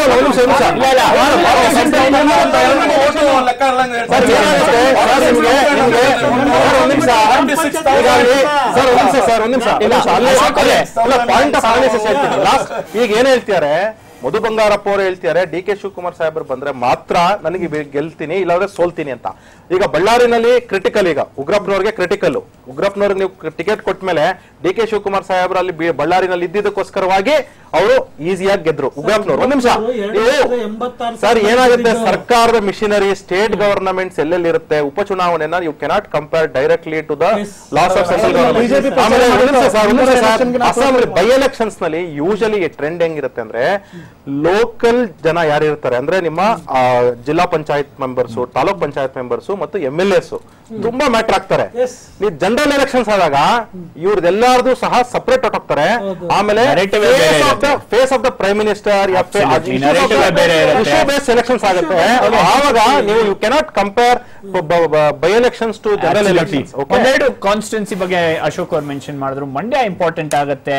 ಮಂಡ್ಯದಲ್ಲಿ ಏನಾಗ್ಬೋದು, ನಾಳೆ ನಾಮಿನೇಷನ್ ಫೈಲ್ ಮಾಡ್ತೀನಿ ಅಂತ ಸುಮಲತಾ ಅವರು ಹೇಳಿದ್ದಾರೆ. ಹಾಗೆ 1-2-3 ಕಾನ್ಸ್ಟಿಟ್ಯೂನ್ಸಿಗಳು ತುಂಬಾ ಕ್ರೂಷಲ್ ಆಗ್ತವೆ, ಇನ್ನ ಡಿಸಿಷನ್ ಆಗಿಲ್ಲ ಅದ್ರ ಬಗ್ಗೆ. ನಾನು ಹೇಳಿದ ಹಾಗೆ ಮಂಡ್ಯ ತುಂಬಾನೇ ಕುತೂಹಲದ ಕಣ ಆಗ್ತಾ ಇದೆ. ನಾಳೆ ಸುಮಲತಾ ಅವರು ನಾಮಿನೇಷನ್ ಫೈಲ್ ಮಾಡ್ತಾರೆ, ಒಂದು ರ್ಯಾಲಿ ಕೂಡ ಮಾಡ್ತಾರೆ. ಹೆಚ್ಚು ಕಡಿಮೆ ಒಂಥರ ಶೋ ಆಫ್ ಸ್ಟ್ರೆಂತ್ ಅಂತ ಹೇಳಲಾಗ್ತದೆ. ಅಶೋಕ್ ಅವರೇ, ನಿಜವಾಗ್ಲೂ ಯಾವ್ದಾದ್ರು ಕಾನ್ಸ್ಟಿಟ್ಯೂನ್ಸಿ ಈ ಸತಿ ಎಲೆಕ್ಷನ್ ಅಲ್ಲಿ ಕರ್ನಾಟಕದಲ್ಲಿ ಅದರಲ್ಲೂ ಸ್ಪೆಸಿಫಿಕ್ ಆಗಿ ಇಷ್ಟು ಕುತೂಹಲ ಮೂಡಿಸಿದೆ ಅಂದ್ರೆ ಅದು ಮಂಡ್ಯ. ಡೆಫಿನೆಟ್ ಆಗಿ ಬಿಜೆಪಿ ಅವರು ಇವತ್ತು CEC ಅವ್ರ ಮೀಟಿಂಗ್ ನಡೀತಾ ಇದೆ, ನಾವು ಮಾತಾಡ್ತಾರೋ ಹಾಗೆ. ಬಹುಶಃ ಒಂದು ನಿರ್ಧಾರ ತಗೊಂತಾರೆ, ಯಾವುದೇ ಕ್ಯಾಂಡಿಡೇಟ್ ನ ಅಲ್ಲಿ ಹಾಕ್ತಿರ್ಲು ಅಂತ ಹೇಳ್ತಾ ಇದೆ ನಮ್ಮ ದೆಹಲಿಯ ಮೂಲಗಳದ್ದು ಹೇಳ್ತಾ ಇರೋದು. ಇನ್ನ ಒಂಥರ ಹೆಚ್ಚು ಮತಗಳು ಸುಮಲತಾ ಅವ್ರ ಪರ ಕ್ರೋಢೀಕರಿಸ್ಕೊಂತವಾಗ 100%. ಈಗ ಇಂಡಿಯಾದಲ್ಲಿ ನನ್ನ ಪ್ರಕಾರ ಕರ್ನಾಟಕದಲ್ಲೇ ಅಲ್ಲ, ಇಡೀ entire India will be watching Mandya constituency. ಏನಕ್ಕೆ ಅಂದ್ರೆ ಒಬ್ಬ ಸಿಟ್ಟಿಂಗ್ CM ಅವ್ರ ಮಗ ಎಲೆಕ್ಷನ್ ಫೈಟ್ ಮಾಡ್ತಾರೆ, ಜೊತೆಗೆ ಒಬ್ಬ ಎಕ್ಸ್ ಮಿನಿಸ್ಟರ್ ಅವರು wife with A stardom, she is fighting in election. ಜೊತೆಗೆ ನಿನ್ನೆ ಆಗಿದಂತ ಪ್ರೆಸ್ ಕಾನ್ಫರೆನ್ಸ್ ಮತ್ತು ಐ ಥಿಂಕ್ ಲಾಸ್ಟ್ ವೀಕ್ ಅಲ್ಲಿ SM ಕೃಷ್ಣ ಸಾಹೇಬರು ಬಂದು ಸುಮಲತಾ ಅವ್ರ ಜೊತೆ ಪ್ರೆಸ್ ಕಾನ್ಫರೆನ್ಸ್ ಮಾಡಿದ್ದಾರೆ. ಸೊ ಇದೆಲ್ಲ ನೋಡಿದಾಗ ಮಂಡ್ಯದಲ್ಲಿ ಲಾಸ್ಟ್ ನಾವು ಅನಾಲಿಸಿಸ್ ಮಾಡಬೇಕಾದ್ರೂ ಹೇಳ್ತಿದ್ದೆ ನೋಡಿ, 2.5 lakhs ವೋಟ್ಸ್ ಡೈರೆಕ್ಟ್ ಆಗಿ ಅಂಬರೀಶ್ ಅವ್ರ ಫ್ಯಾನ್ಸ್ ಇದೆ ಅಲ್ಲಿ. ಹೌದು. ಜೊತೆಗೆ ಕಾಂಗ್ರೆಸ್ನವ್ರ ವೋಟ್ಸ್ ಡೆಫಿನೆಟ್ ಆಗಿ ಆಂಟಿ JDS ವೋಟ್ಸ್ ಏನಂತ ಹೇಳ್ತೀವಿ, ಕಾಂಗ್ರೆಸ್ನವ್ರ ವೋಟ್ಸ್ ಗಿಂತ anti JDS votes 1.5 lakhs to 2 lakhs votes ಇದೆ. ಜೊತೆಗೆ ಬಿಜೆಪಿ ಅವ್ರದ್ದು ಡೆಫಿನೆಟ್ ಆಗಿ ಅಲ್ಲಿ 60,000 to 70,000 ವೋಟ್ ಇದೆ. ಡೆಫಿನೆಟ್ ಆಗುತ್ತೆ. ಬಿಜೆಪಿ ಓಡದೆ ಓಡಿಸೋದು. ಕಳೆದ ಬಾರಿ ಒಂದು 3 ಲಕ್ಷ ಇಲ್ಲ ಅದು 2.5 ಲಕ್ಷ ಆಂಟಿ ಜೆಡಿಎಸ್ ಓಟ್ಸ್ ಈ ಸರಿ ಹಾಕಿದ್ರು 2.5-3 ಲಕ್ಷ ಆಂಟಿ ಜೆಡಿಎಸ್ ಓಟ್ಸ್ ನಾವು ಈಗಾಗಲೇ ಲೆಕ್ಕ ಹಾಕೊಂಡ್ಬಿಟ್ಟಿದೀವಿ. ಈಗ ಅಲ್ಲ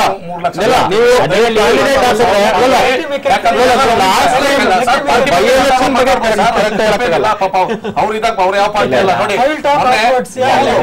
ಮೊನ್ನೆ ಜನರಲ್ ಎಲೆಕ್ಷನ್ ಅಲ್ಲಿ ಶಿವಕುಮಾರ್ ಅವರೇ ಅವರಿಷ್ಟೇ ಹೇಳ್ತಾರೆ.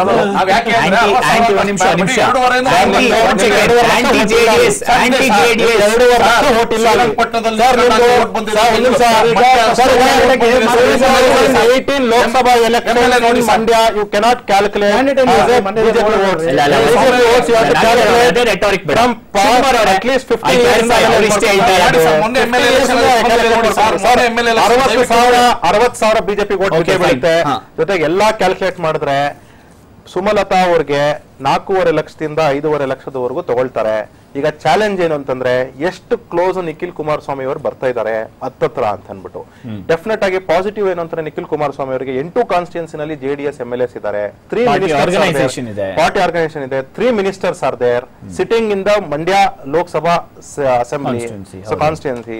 ಸೊ ಇಷ್ಟೆಲ್ಲ ಇದ್ದಾಗ ಅವ್ರು ಡೆಫಿನೆಟ್ ಆಗಿ ಅವ್ರು ಪ್ರೆಷರ್ ಹಾಕಿ ಹಾಕ್ತಾರೆ. ಆಮೇಲೆ ಅವ್ರಿಗೆ ವ್ಯವಸ್ಥೆ ಏನಿದೆ ಎಂಟೈರ್ ಸರ್ಕಾರಿ ಮಿಷನರಿ ಜೊತೆಗೆ ಅವರ ಫೈನಾನ್ಷಿಯಲ್ ಸ್ಟ್ರೆಂತ್ ಆಗ್ಲಿ ಇದೆಲ್ಲ ತುಂಬಾ ಸ್ಟ್ರಾಂಗ್ ಆಗಿದೆ ಸುಮಲತಾ ಅವ್ರು ಕಂಪೇರ್ ಮಾಡಿದ್ರೆ. ಇದೆಲ್ಲ ಸುಮಲತಾ ಅವ್ರ ವೀಕ್ನೆಸ್ ಡೆಫಿನೆಟ್ ಆಗಿ.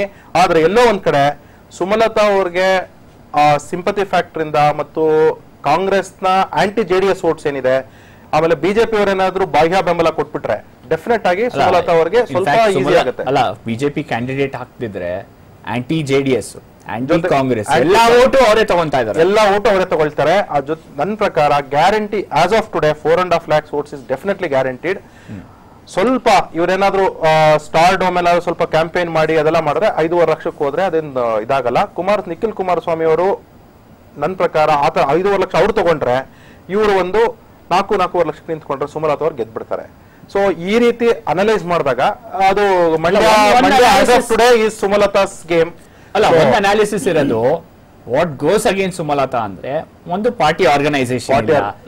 ಯಾರು ಹೇಳ್ತಾ ಇದ್ರು, ಯಾರು ಸರ್ ಪೋಲಿಂಗ್ ಏಜೆಂಟ್ ಯಾರು ಇರ್ತಾರೆ ಅಲ್ಲಿ ಪೋಲಿಂಗ್ ಸ್ಟೇಷನ್ ಹತ್ರ ಟೇಬಲ್ ಹಾಕಕ್ ಜನ ಸಿಗ್ಬೇಕಲ್ಲ ಅವ್ರಿಗೆ ನೀಟಾಗಿ. ನೀವ್ ಏನೇ ಹೇಳಿ ಪಾರ್ಟಿ ಕಾಂಗ್ರೆಸ್ನವರು ಡೆಫಿನೆಟ್ ಗಲ್ಲಿಗಳಲ್ಲಿ JDSಗೆ ಮತ್ತು ಕಾಂಗ್ರೆಸ್ಗೆ ಸ್ಟ್ರಾಂಗ್ ಫೈಟ್ ಇದೆ. ಈ ಪಾರ್ಟಿಯ ಕಾರ್ಯಕರ್ತರಿಗೆ ಆ ಪಾರ್ಟಿ ಕಾರ್ಯಕರ್ತರಿಗೆ ಲೀಡರ್ಸ್ ಇಲ್ಲಿ ಜೊತೆಲಿ ಕುತ್ಕೊಂಡ್ಬಿಡ್ತಾರೆ. ಅಲ್ಲಿ ಹೇಗಿದೆ ಅಂತಂದ್ರೆ it's A war between JDS and Congress in the streets of Mandya and villages of Mandya. ಆಮೇಲೆ ಪ್ರತಿಯೊಂದು ಗಲ್ಲಿನಲ್ಲಿ ಇನ್ JDS ಬಾವುಟ ಆರಿಸ್ತೇನೆ, ನಾನು ಕಾಂಗ್ರೆಸ್ ಬಾವುಟ ಆರಿಸ್ತೀನಿ ಅನ್ನತಕ್ಕಂತಹ ಜನ. ಕಾಂಗ್ರೆಸ್ ಕಾರ್ಯಕರ್ತರು JDS ಕಾರ್ಯಕರ್ತರು ಅಲ್ಲಿ ಒಂದಾಗಲ್ಲ. ಇವತ್ತು ಸುಮಲತಾ ಅವರು ಹೋಗೋದ್ರಿಂದ ಎಲ್ಲಾ ಕಾಂಗ್ರೆಸ್ ಕಾರ್ಯಕರ್ತರು ಡೆಫಿನೆಟ್ ಆಗಿ ಸುಮಲತಾ ಅವರಿಂದನೇ ಹೋಗ್ತಾರೆ, JDS ಇಂದ ಹೋಗೋದಿಲ್ಲ. ಅದು ಸರ್ ಅದು ಶತಗತಾಯ ಸರ್. ಅದು ನೀವು ಹೇಳ್ಬಿಟ್ಟಿದ್ ಕೂಡಲೇ ಇಲ್ಲ ಅಲಯನ್ಸ್ ಅವ್ರು ಫೈಟ್ ಮಾಡ್ತಿದ್ದಾರೆ. ಕೇಳಿ ಪಾಪ ಅವ್ರು ಚೆನ್ನಾಗಿ ಹೇಳ್ತಾ ಇದ್ದಾರೆ, ನೀಟಾಗಿ ಹೇಳಿದ್ರು. ಇಲ್ಲ ಮೈತ್ರಿ ಸರ್ಕಾರ ಆದ್ಮೇಲೆ ಒಂದು MP ಎಲೆಕ್ಷನ್ ನಡೀತಾ ಅಲ್ಲಿ ಕೂಡ ಇದೇ ಚರ್ಚೆ ಇದೆ. ನಮ್ಮ ಎಲ್ಲಾ ಬಿಜೆಪಿಯವರು ಇದೇ ತರನೇ ಹೇಳ್ಕೊಂಡ್ ಬಂದ್ರು. ಅಲ್ಲಿ ಅಲ್ಲಿ ಒಳಗಿನ ಸ್ಥಳೀಯ ಮುಖಂಡರಾಗಿ ಸ್ಥಳೀಯ ಒಂದು ಕಾರ್ಯಕರ್ತರಿಂದ ದೊಡ್ಡ ಅಲ್ಲಿ ಭಿನ್ನಾಭಿಪ್ರಾಯ ಇದೆ. ಇವ್ರ ಕಂಡ್ರೆ ಆಗಲ್ಲ, ಅವ್ರ ಕಂಡ್ರೆ ಆಗಲ್ಲ. ಬಿಜೆಪಿ ಕಾಂಗ್ರೆಸ್ಗೆ ಯಾವುದೇ ಕಾರಣಕ್ಕೂ JDS ಮಾಡಲ್ಲ, JDSಗೆ ಯಾವುದೇ ಕಾರಣಕ್ಕೂ ಕಾಂಗ್ರೆಸ್ ಮಾಡಲ್ಲ ಅಂತ ಹೇಳ್ಬಿಟ್ಟು ಇದೇ ಭಿನ್ನಾಭಿಪ್ರಾಯಗಳನ್ನ ಸೃಷ್ಟಿ ಮಾಡ್ಕೊಂತಾನೆ ಬಂದ್ರು ಬಿಜೆಪಿಯವರು. ಆದ್ರೆ ಅಂತಿಮ ತೀರ್ಮಾನ ಬಂತು, ಕಾಂಗ್ರೆಸ್ ಮತ್ತೆ JDS ಒಂದಾಗಿ ನಮ್ಮ ಶಿವರಾಮೇಗೌಡ ಗೆಲ್ಸ್ಕೊಂಡ್ಬಂದ್ವಿ. ಅದೊಂದೇ ಉತ್ತರ ಸಾಕು. ಮಂಡ್ಯ ಎಷ್ಟು ಗಟ್ಟಿದೆ, ಮಂಡ್ಯ ಅಂದ್ರೆ ಇಂಡಿಯಾ ಅಂದ್ರೆ ಮಂಡ್ಯ. ಆದ್ರೆ ಅಲ್ಲಿ ರೈತರ ಪರವಾಗಿ ರೈತರ CM ಅವರು 1,000 ಕೋಟಿ ರೂಪಾಯಿ ಅನೌನ್ಸ್ ಮಾಡಿದ್ದಾರೆ ಬರೇ ಮಂಡ್ಯ ಚಾಮರಾಜನಗರ.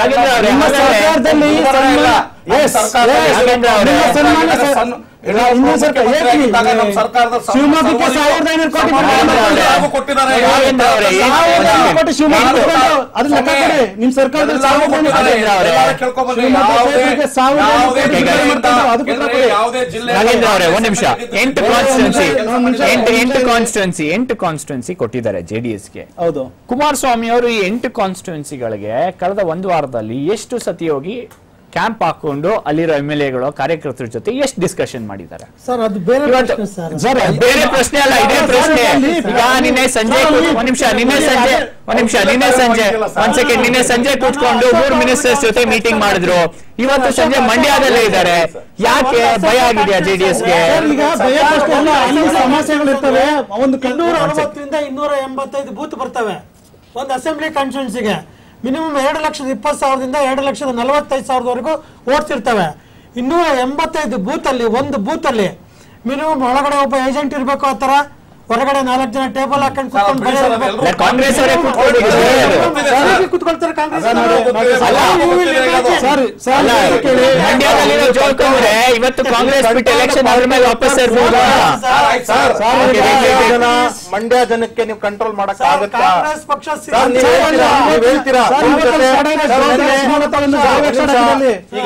ಈಗ ಎಲ್ಲರಿಗೂ ಗೊತ್ತಿರೋದು ಮಂಡ್ಯದಲ್ಲಿ ಬಿಜೆಪಿ ಅವ್ರಿಗೆ ನೆಲೆ ಇಲ್ಲ, ಆಯ್ತಾ? ನೀವು ಲಾಸ್ಟ್ ಟೈಮ್ ಏನ್ ಮಾಡ್ತೀರಾ, ಅಲಯನ್ಸ್ ಮಾಡ್ಕೊಳ್ಳೋದ್ರಿಂದ ಬಿಜೆಪಿ ಅವ್ರಿಗೆ ಒಂದು ನೆಲೆ ಮಾಡ್ಕೊಟ್ಟಿದ್ದೀರಾ. 2.25 ಲಕ್ಷ ಓಟ್ ತಗೊಂಡ್ರು ಅವರು. ಜೊತೆಗೆ ಬಿಟ್ಬಿಡಿ, ಅವರು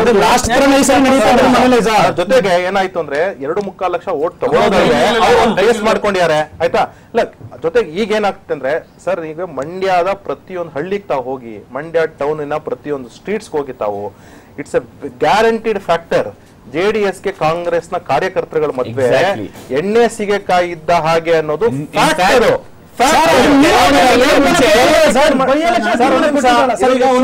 ಮಾತಾಡ್ತಿಲ್ಲ. ಅಲಯನ್ಸ್ ಮಾಡ್ಕೊಳ್ಳಿ, ಕಾಂಗ್ರೆಸ್ನವ್ರಿಗೆ JDSನವ್ರಿಗೆ ಭಿನ್ನಾಭಿಪ್ರಾಯ ಇದ್ರು ಸಹ ಆಯ್ತು ಬಿಡಪ್ಪ, ಪಾರ್ಟಿ ಡಿಸೈಡ್ ಮಾಡಿದೆ ಅಂತ ಒಪ್ಕೊಳ್ತಾರೆ. ಮಂಡ್ಯದಲ್ಲಿ ಏನಕ್ಕೆ ಬಿಜೆಪಿ ಅವ್ರ ನೆಲೆ ಬರ್ಲಿಕ್ಕೆ ಆಗ್ತಿಲ್ಲ ಅಂತಂದ್ರೆ ಓನ್ಲಿ ಬಿಕಾಸ್ ಪಾರ್ಟಿಯ ಸಿದ್ಧಾಂತಗಳಿಗೆ ಇದು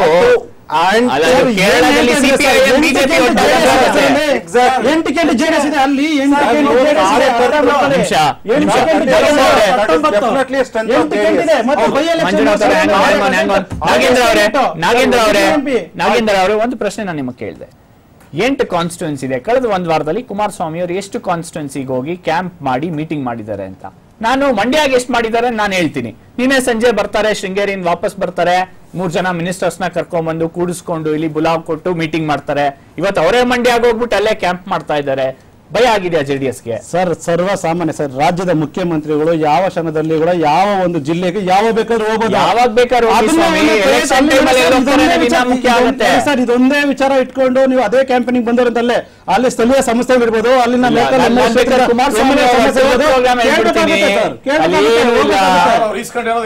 ಕಾನ್ಸಂಟ್ರೇಟ್ ಮಾಡೋದೇ 3 ಸೀಟ್ ಅವರು ಕಾನ್ಸಂಟ್ರೇಷನ್ ಫಸ್ಟ್ ನಿಮ್ಗೆ ಉಳಿಸ್ಕೊಡ್ರಿ. ಅಬ್ಬರ ಪ್ರಚಾರದಲ್ಲಿ ಉಳಿಸ್ಕೊಡ್ರಿ. ಅಬ್ಬರ ಪ್ರಚಾರದಲ್ಲಿ 22ಕ್ಕಿಂತ ಹೆಚ್ಚು ಸೀಟ್ ನಾವು ಗೆಲ್ತೀವ್ರಿ.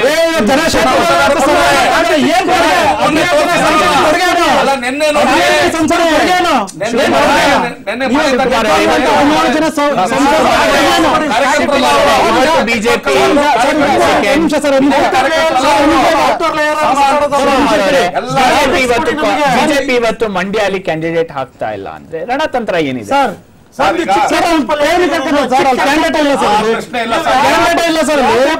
ನೋಡ್ರಿ, ಚಿತ್ರದುರ್ಗ ಕ್ಷೇತ್ರ ಬಿಜೆಪಿ ಗೆಲ್ಲುತ್ತೆ ಅಂತ ಬರೀತಾರೆ. Under what basis? ಯಾವ ಬೇಸಿಸ್ ಅಲ್ಲಿ ನೀವು ಗೆಲ್ತೀರಾ? ನೀವು ನನಗೆ ಒಂದು ಸಂಸಾರ ಗೆದ್ದಿ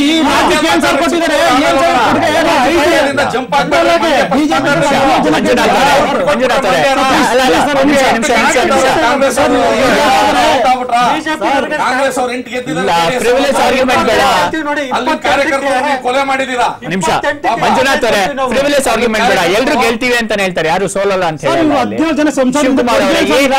ಸ್ಟ್ರಾಟಜಿ ಒಂದು ಲೆಕ್ಕಾಚಾರ, ನೀವು ಸುಮಲತಾ ಅವ್ರ ಪರ ಕನ್ಸೋಲಿಡೇಟ್ ಮಾಡ್ತಾ ಇರಬಹುದು, ಇನ್ನೊಂದು ಕುಮಾರಸ್ವಾಮಿ ಅವ್ರನ್ನ ಅಲ್ಲಿ ಕಟ್ಟಾಕ್ಬಹುದು ಅನ್ನೋದು ಒಂದಿಷ್ಟು ಯೋಚನೆ ಇದೆ ಬಿಜೆಪಿ. ಈಗ ತಾವ್ ಹೇಳದಂಗೆ ನಮ್ಮ ದೆಹಲಿಯಲ್ಲಿ ಮೀಟಿಂಗ್ ನಡೀತಾ ಇದೆ, ಅದು ಅನೌನ್ಸ್ ಆಗೋ ಗಂಟನೂ ಅದನ್ನ ಮಾತಾಡಕ್ಕೆ ನಾವು ಆಸ್ ಎ ಪಾರ್ಟಿ ನಮ್ಗೆ ರೈಟ್ಸ್ ಇಲ್ಲ. ಅದು ಆದ್ಮೇಲೆ ನಾವ್ ಹೇಳ್ಬಹುದು, ಯಾಕಂದ್ರೆ ಇದನ್ನ ಡಿಸೈಡ್ ಆಗಿಲ್ಲ, ಅದು ಇನ್ನ ಚರ್ಚೆ ನಡೀತಿದೆ ದೊಡ್ಡ ಹಂತದಲ್ಲಿ. ನಮ್ಮಂತ ಕಾರ್ಯಕರ್ತರ ಮಟ್ಟದಲ್ಲಿ ನಡೀತಿಲ್ಲ. ನಮಗೂ ಈಗ ನಿಮ್ಮಂಗೆ ಕೇಳ ಬಂದಿರೋದೇ ಹೊರತು ರಾಜ್ಯ ನಾಯಕರು ಒಂದು ಕೋರ್ ಕಮಿಟಿ ಇದೆ ನಮ್ದು, ಅಲ್ಲೂ ಒಂದು ಕೋರ್ ಕಮಿಟಿ ಮತ್ತೆ ಎಲೆಕ್ಷನ್ ಚುನಾವಣಾ ಕಮಿಟಿ ಇದೆ, ಅಲ್ಲಿ ಚರ್ಚೆ ಆಗ್ತಾ ಇದೆ ಹೊರತು ಇದು ತಮ್ಮಂತ ಮಾಧ್ಯಮದಿಂದಾನೇ ನಾವು ನೋಡಿರೋದು.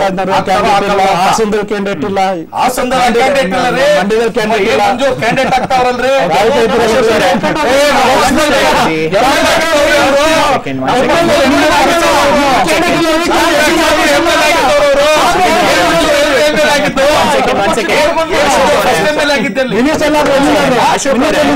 ಅಶೋಕ್ ಅವರೇ, ಬಿಜೆಪಿ ಒಂದ್ ಲೆಕ್ಕಾಚಾರ ಇರೋದು, ಓಕೆ ನಮ್ಮ ಮತಗಳು ಸುಮಲತಾ ಅವ್ರಿಗೆ ಹೋಗ್ಲಿ, ಓಕೆ ವಾಟ್ ಎವರ್ ಕ್ರೋಢೀಕರಿಸಬಹುದು ಅಂತ. ಇನ್ನೊಂದು ಲೆಕ್ಕಾಚಾರ ಬಿಜೆಪಿಲಿ ಇರೋದು, ನಾವು ಅವಾಗ ಕುಮಾರಸ್ವಾಮಿ ಅವ್ರನ್ನ ಕಟ್ಟಾಕ್ಬಿಡ್ತೀವಿ, ಅವರು ಮಂಡ್ಯಗೆ ಜಾಸ್ತಿ ಫೋಕಸ್ ಮಾಡ್ಬೇಕಾಗತ್ತೆ, ಬೇರೆ ಎಲ್ಲೂ ಓಡಾಡಕ್ಕಾಗಲ್ಲ ಅವಾಗ. Exactly that is definitely work ಆಗುತ್ತಾ? ಡೆಫಿನೆಟ್ ಆಗಿ ವರ್ಕ್ ಆಗ್ತಿದೆ. ಅಟ್ಲೀಸ್ಟ್ 2 ದಿನದಲ್ಲಿ ನೋಡಿದಾಗಂತೂ ವರ್ಕ್ ಆಗ್ತಾ ಇದೆ. ನೆಕ್ಸ್ಟ್ 15 ದಿನದಲ್ಲಿ ವರ್ಕ್ ಆಗುತ್ತಾ? ಎಕ್ಸಾಕ್ಟ್ಲಿ. ಅಲ್ಲ, ಇದ್ರಲ್ಲಿ ಏನಾಗುತ್ತೆ, ಇನ್ನ ಮಿಕ್ಕಿರತಕ್ಕಂತಹ ಈಗ ನಮ್ಮಲ್ಲಿ ಎಲೆಕ್ಷನ್ಸ್ ಇರೋದು ಏಪ್ರಿಲ್ 18th, ಏಪ್ರಿಲ್ 16th ವರೆಗೂ ಚುನಾವಣೆ ಪ್ರಚಾರ ಇದೆ. ಏಪ್ರಿಲ್ 16th ಮಂಡ್ಯ ಸೌತ್ ಅಲ್ಲ, ಮಂಡ್ಯ ಬಗ್ಗೆ ಮಾತಾಡ್ತಾ ಇದ್ದೀನಿ. ಏಪ್ರಿಲ್ 16th ವರೆಗೂ ಪ್ರಚಾರ ಇದೆ. ಇದರಲ್ಲಿ ನಮ್ಮ ಪ್ರಕಾರ ಸಿಎಂ ಅವರು ಅಲ್ಲಿ 10 ದಿವಸ ಕ್ಯಾಂಪ್ ಮಾಡಿದ್ರೆ ಆಶ್ಚರ್ಯನೇ ಅಲ್ಲ. ಆಮೇಲೆ ಯಾವುದೇ ರೀತಿ ಲೆಕ್ಕ ಹಾಕೊಂಡ್ರು ಸಹ ಪ್ರತಿಯೊಂದು ಕಾನ್ಸ್ಟಿಟ್ಯೂನ್ಸಿ, ಅಸೆಂಬ್ಲಿ ಕಾನ್ಸ್ಟಿಟ್ಯೂನ್ಸಿ ವೈಸ್ ಹೋಗಿ ನೀವು ಅಲ್ಲಿನ ಕಾಂಗ್ರೆಸ್ನ ವೋಟ್ಸ್, ನಂಬರ್ ಆಫ್ ವೋಟ್ಸ್ ಏನಿದೆ, ಈಗ ಪರ್ಸೆಂಟೇಜ್ ಆಫ್ ವೋಟ್ಸ್ ಅಂತ ನಾವೇನ್ ಮಾತಾಡ್ತೀವಿ, it's as equivalent as JDS votes. Definite ಆಗಿ ಜೆಡಿಎಸ್ಗೆ ವೋಟ್ಸ್ ಇದೆ, ಜೆಡಿಎಸ್ ಪ್ರತಿ ಸತಿ ಗೆಲ್ತಾ ಇದೆ. It's definitely positive sign. But that does not mean that Congress ನ ಕಾರ್ಯಕರ್ತರಿಲ್ಲ, ಬೂತ್ ಏಜೆಂಟ್ಸ್ ಇಲ್ಲ ಅಂತಲ್ಲ. ಅಲ್ಲಿ ಆ ಎಲ್ಲಾ ಬೂತ್ ಏಜೆಂಟ್ಸು ಸಹ ಈಗ ಯಾರೋ ಕೆಲವರು ನ್ಯೂಟ್ರಲ್ ಆಗ್ಬೇಡಣಪ್ಪ, ನಮ್ಗೆ ಯಾಕಪ್ಪ ಅಂತ ಅನ್ನೋದು ಬಿಟ್ರೆ ಮಿಕ್ದವರೆಲ್ಲ ಸಹ ಓಪನ್ ಆಗಿ ಸ್ಟೇಟ್ಮೆಂಟ್ಸ್ ಕೊಡ್ತಿದ್ದಾರೆ. ಅವರೆಲ್ಲಾನು ನಾವೆಲ್ಲಾನು ಸುಮಲತಾ ಮೇಡಮ್ ಅವರಿಂದ ಇದೀವಿ, ನಾವು ಇನ್ನೊಂದು ಸ್ಟೇಟ್ಮೆಂಟ್ ಕೊಡ್ತಾ ಇದ್ದಾರೆ, ಗೋ ಬ್ಯಾಕ್. ಮತ್ತೆ ಇವತ್ತು ಅವ್ರು ಏನು ಇವತ್ತು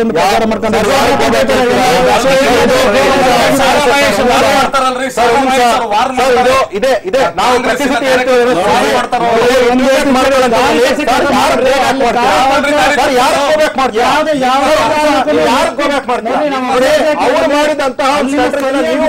ಕಾರ್ಯಕರ್ತರು ಮತ್ತೆ ಅಲ್ಲಿ ಕ್ಷೇತ್ರದ ಅಭ್ಯರ್ಥಿ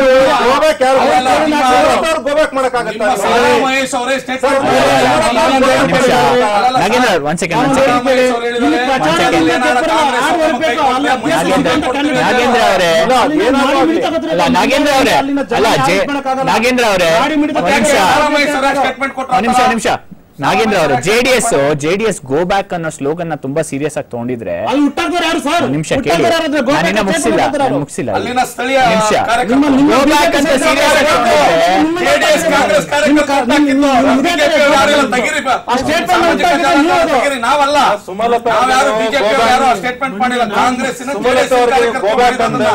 that is an anti JDS vote convert ಆಗುತ್ತದು. ತಾವು ಅರ್ಥ ಮಾಡ್ಕೊಳ್ಳಿ.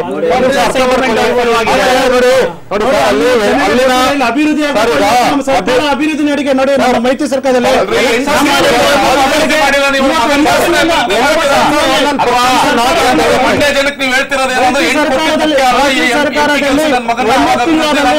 ಒಂಬತ್ತಿನ ಸರ್ಕಾರದಲ್ಲಿ ರಾಜ್ಯ ಜನ ನೋಡ್ತಾ ಇದ್ದಾರೆ ಎಷ್ಟು ಅಭಿವೃದ್ಧಿ ಆಗ್ತಾ ಇದೆ, ಇವತ್ತು ಎಷ್ಟು ಸ್ಪಂದಿಸಿದೆ, ಅಭಿವೃದ್ಧಿ ಹೆಂಗಾಗ್ತದೆ, ಈ ರಾಜ್ಯದ ಅಭಿವೃದ್ಧಿ ನೋಡ್ತಾ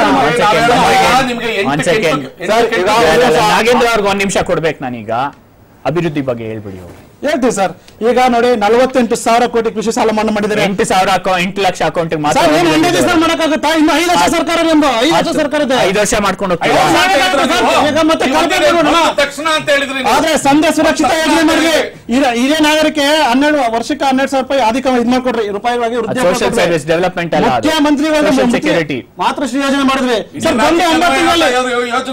9 ತಿಂಗಳಲ್ಲಿ ಬೀದಿ ವ್ಯಾಪಾರಿಗಳಿಗೆ ಬಡ್ಡಿ ರಹಿತ ಸಾಲ ಕೊಟ್ವಿ. ಬಡವರ ಬಂದು ಋಣ ಪರಿಹಾರ ಕಾಯ್ದೆ ಮಾಡಿದ್ವಿ. ರೈತ ಕಾರ್ಮಿಕರಿಗೆ ಸಣ್ಣ ವ್ಯಾಪಾರಿಗೆ ಸಾಲ ಬಡ್ಡಿ ರಹಿತ ಶೂಲ ಮುಕ್ತಿ ಮಾಡಿಸಿದ್ವಿ. ಪ್ರಾಮಾಣಿಕ ಪ್ರಯತ್ನ ನಡೀತದೆ. ಮತ್ತೆ ಬಂದಂತ ಜನತಾ ದರ್ಶನ ಸರ್, ಯಾವ ಸಿಎಂಗಳು ಮಾಡಿಲ್ಲ. ಜನತಾ ದರ್ಶನದಲ್ಲಿ ಬಂದಂತ ಲಕ್ಷಾಂತರ ಪರಿಹಾರ, ತುರ್ತು ಪರಿಹಾರ ನೀಡಿದೀವಿ.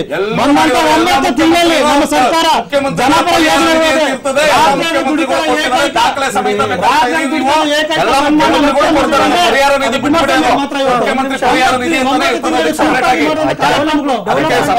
ಮುಖ್ಯಮಂತ್ರಿ ಪರಿಹಾರ ನಿಧಿ ಅಲ್ಲ ಸರ್, 1 ದಿನದಲ್ಲೇ ಡೆವಲಪ್ಮೆಂಟ್ ಮಾಡಕ್ಕಾಗೋದಿಲ್ಲ. 12 ತಿಂಗಳಾಗಿದೆ ಸರ್, 12 ತಿಂಗಳಾಗಿದೆ ಸರ್. ಮಂಜುನಾಥ್ ಅವರೇ ಶುದ್ಧ ಇದೆ.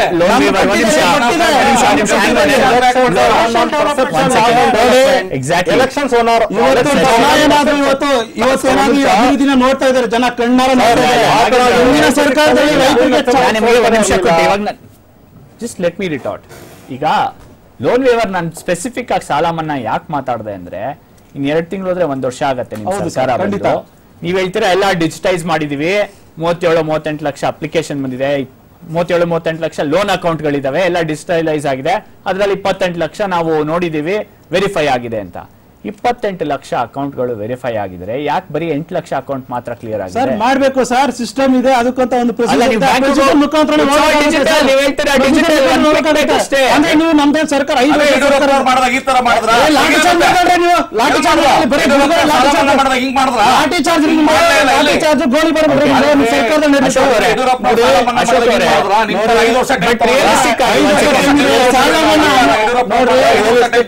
ನೀವು ಎಷ್ಟೇ ಡೆವಲಪ್ಮೆಂಟ್ ಖರ್ಚು ಮಾಡಿದ್ರು ಸಹ, ನೀವು ಸೋಷಿಯಲ್ ಸ್ಕೀಮ್ಸ್ ಎಷ್ಟೇ ಮಾಡಿದ್ರು, ಇನ್ಫ್ರಾಸ್ಟ್ರಕ್ಚರ್ ಡೆವಲಪ್ಮೆಂಟ್ ಮಾಡಿದ್ರು ಸಹ, ನೀವು your elections are one on perceptions not on development. ಆ ತರ ಡೆವಲಪ್ಮೆಂಟ್ ಮೇಲೆ ಎಲೆಕ್ಷನ್ಸ್ ಗೆಲ್ಲಂಗಿದ್ರೆ ಪಿ.ವಿ. ನರಸಿಂಹರಾವ್ ಸೋಲ್ತಾನೆ ಇರಲಿಲ್ಲ. 3 ಎಲೆಕ್ಷನ್ಸ್ ಗೆಲ್ಬೇಕಾಗಿತ್ತು. 2004 ಅಲ್ಲಿ ಸೋಲ್ಲೇಬಾರ್ದಾಗಿತ್ತು, ಅಷ್ಟು ಕೆಲಸ ಮಾಡಿದ್ರು. ಆ ಜೊತೆಗೆ ರಾಜಶೇಖರ್ ರೆಡ್ಡಿ ಅವ್ರ ಕೆಲಸ ಮಾಡಿದಂತಹದ್ದು ಎಷ್ಟು. ನಾವು ಚಿಮನ್ ಭಾಯ್ ಪಟೇಲ್ ತಗೊಳ್ಳಿ, ನೀವು ಶರದ್ ಪವಾರ್ ಅವ್ರು ತಗೊಳ್ಳಿ, ಪ್ರತಿಯೊಂದು ಸ್ಟೇಟ್ ಬನ್ನಿ, ಶೀಲಾ ದೀಕ್ಷಿತ್ ಅವರು ಏನಕ್ಕೆ ಸೋಲ್ತಾರೆ? Perception. Elections are always won on perception, not on the developmental agenda. Developmental agendas ಆಗ್ಬೇಕಾದ್ರೆ ತುಂಬಾ ರೇರ್ ಆಗಿ ಮಾತ್ರನೇ, ತುಂಬಾ ರೇರ್. ಈಗ ಅಸೆಂಬ್ಲಿ ಎಲೆಕ್ಷನ್ಸ್ ಮತ್ತು ZP ಎಲೆಕ್ಷನ್ಸ್ ಅಲ್ಲಿ ಮಾತ್ರ ನಿಮ್ಗೆ ಡೆವಲಪ್ಮೆಂಟ್ ಬಗ್ಗೆ ಪ್ರಶ್ನೆ ಮಾಡ್ತಾರೆ. ಈಗ ಜನಕ್ಕೆ ಏನಾಗಿದೆ ಅಂದ್ರೆ they are all realising we are voting for a Lok Sabha and ಲೋಕಸಭಾದಲ್ಲಿ ಆಗ್ತಕ್ಕಂತ ಕೆಲಸಕ್ಕೆ ಮತ್ತು ನನ್ನ ಮನೆ ಚರಂಡಿ ಕ್ಲೀನ್ ಆಗಿಲ್ಲ, ಅದೆಲ್ಲ 50 ಸಲ ಆಗ್ತಿತ್ತು, 60 ಸಲ ಆಗ್ತಿತ್ತು, 70 ಸಲ ಆಗ್ತಿತ್ತು. ಕಳೆದ 2-3 ದಶಕದಲ್ಲಿ ಕರ್ನಾಟಕ ತುಂಬಾ ಕ್ಲಿಯರ್ ಕಟ್ ಆಗಿ ಮಾಡ್ತಾರೆ. ಕರ್ನಾಟಕ ಒಂದೇ ಅಲ್ಲ ಸರ್, ಈಗ ರಾಜಸ್ಥಾನ್ ತಗೊಳ್ಳಿ, ಮಧ್ಯಪ್ರದೇಶ ತಗೊಳ್ಳಿ. ಈಗ ಸ್ಪ್ಲಿಟ್ ಆಫ್ ವೋಟ್ಸ್ ಅಂತ ಏನ್ ಹೇಳ್ತಿದೀವಿ, ಕರ್ನಾಟಕದಲ್ಲಿ ಫಸ್ಟ್ ಟ್ರೆಂಡ್ ಸ್ಟಾರ್ಟ್ ಆಗಿತ್ತು. ಫ್ರಮ್ 85 ಇಂದ ಹಿಡ್ಕೊಂಡು ಕರ್ನಾಟಕ ಮಾಡ್ಲಿಕ್ಕೆ ಡಿಫ್ರೆನ್ಶಿಯೇಟ್ ಮಾಡ್ಕೊಂಡು ಬರ್ತಿದೀವಿ. ಕರ್ನಾಟಕದಲ್ಲಿ ಟ್ರೆಂಡ್ ಸ್ಟಾರ್ಟ್ ಆಗಿರೋದು. ಇವತ್ತು ಇಡೀ ಇಂಡಿಯಾದಲ್ಲಿ ಇವತ್ತು ಯಾರಿಗೆ ನಾವು ವೋಟ್ ಹಾಕ್ತಿದೀವಿ, ಇದು ಲೋಕಸಭಾನ ವಿಧಾನಸಭಾನ, ಅದು ಕ್ಲಿಯರ್ ಕಟ್ ಆಗಿದೆ. ಎಕ್ಸೆಪ್ಟ್ ಫಾರ್ ಒರಿಸ್ಸಾದಲ್ಲಿ ಮಾತ್ರ ಇವತ್ತು ಸ್ಪ್ಲಿಟ್ ಆಫ್ ವೋಟ್ಸ್ ಕಾಣಿಸ್ತಾ ಇಲ್ಲ. ನೀವು ಅದೇ ತರನೇ ಆಂಧ್ರದಲ್ಲಿ, northern part of Andhra which is specific to attach to the Orissa ಮತ್ತು ಟ್ರೈಬಲ್ ಬೆಲ್ಟ್ ಅಂತ ಏನ್ ಹೇಳ್ತೀವಿ, ಅಲ್ಲೇ ಮಾತ್ರ ನಿಮಗೆ ಸ್ಪ್ಲಿಟ್ ಕಾಣಿಸಲ್ಲ. ಮಿಕ್ಕಿದ ಎಲ್ಲಾ ಪಾರ್ಟ್ಸ್ ಅಲ್ಲೂ ಸಹ ಇಂಡಿಯಾದಲ್ಲಿ, including Bihar, including north eastern states of India, ಎಲ್ಲಾದ್ರಲ್ಲೂ split of votes is definitely seen. and they all know that this is a vote for Lok Sabha. Agendas are definitely inflation, ಆಮೇಲೆ physical ಡೆಫಿಷಿಯೇಟ್, GDP growth, ಆಮೇಲೆ employment generation ಅಂತ ಏನ್ ಹೇಳ್ತಾರೆ, ಅದು global trend ಇದೆ. ಇವತ್ತು ತುಂಬಾ ಸುಲಭವಾಗಿ ಹೇಳ್ತಾರೆ ಕಾಂಗ್ರೆಸ್ನ ಮಿತ್ರರು. ಅವರು P.V. ನರಸಿಂಹರಾವ್ ಸರ್ಕಾರ ಇದ್ದಾಗ P.V. ನರಸಿಂಹರಾವ್ ಅವರೇ ಹೇಳಿದ್ರು 100 ದಿವಸದಲ್ಲಿ ನಾವು ಇಷ್ಟು ಎಂಪ್ಲಾಯ್ಮೆಂಟ್ ಜನರೇಷನ್ ಮಾಡ್ತೀವಿ ಅಂತ. One of the most best prime ministers of entire India is P.V. Narasimha Rao. ಅವ್ರನ್ನ ಇವತ್ತು ಅಲ್ಲಿ ಯಾವ್ದು ಪೋಸ್ಟ್ ಅಲ್ಲಿ ಕಾಂಗ್ರೆಸ್ನವ್ರು ಕಾಣಿಸಲ್ಲ. ಆದ್ರೂ ಸಹ ಹೇಳ್ತೀನಿ, P.V. ನರಸಿಂಹರಾವ್ ಅವ್ರಿಗೆ ಜನರೇಟ್ ಮಾಡಕ್ಕಾಗಿಲ್ಲ. India as well as the world was booming during that time. ಆದ್ರೂ ಸಹ employment is not created in one day. See the strategy is, ನಮ್ಮ ಇಂಡಿಯಾದಲ್ಲಿ ಏನಾಗಬೇಕಾಗಿದೆ, ಟೂರಿಸಮ್ ಮತ್ತು ಅಗ್ರಿಕಲ್ಚರ್ ಸೆಕ್ಟರ್ಗೆ, ನನಗೆ ಬಿಜೆಪಿ ಬಗ್ಗೆ ಭಿನ್ನಾಭಿಪ್ರಾಯ ಇರತಕ್ಕಂಥದ್ದು ಇದೇ 2 ವಿಚಾರದಲ್ಲಿ. ಟೂರಿಸಂ ಸೆಕ್ಟರ್ ನಲ್ಲಿ ಇಂಡಿಯಾದಲ್ಲಿ ಪೊಟೆನ್ಶಿಯಲ್, ಮ್ಯಾಕ್ಸಿಮಮ್ ಪೊಟೆನ್ಶಿಯಲ್ ಇದೆ. We can do lot of tourisms, not just one type of tourism which Europeans do. We can do lot of tourisms. ಅದು ಜೊತೆಗೆ ಅಗ್ರಿಕಲ್ಚರಲ್ ಡೆವಲಪ್ಮೆಂಟ್ ಬಗ್ಗೆ ಬಿಜೆಪಿಯವರು ತುಂಬಾ ಸೀರಿಯಸ್ ಆಗೇ ಇಲ್ಲ. ಬಿಜೆಪಿ ಅಗ್ರಿಕಲ್ಚರಲ್ ಸೆಕ್ಟರ್ ನ ಡೆವಲಪ್ಮೆಂಟ್ ಗೆ ಬಿಜೆಪಿ ಅವರ ಹತ್ರ ಯಾವುದೇ ರೀತಿ ಅಜೆಂಡಾ ಇಲ್ಲ.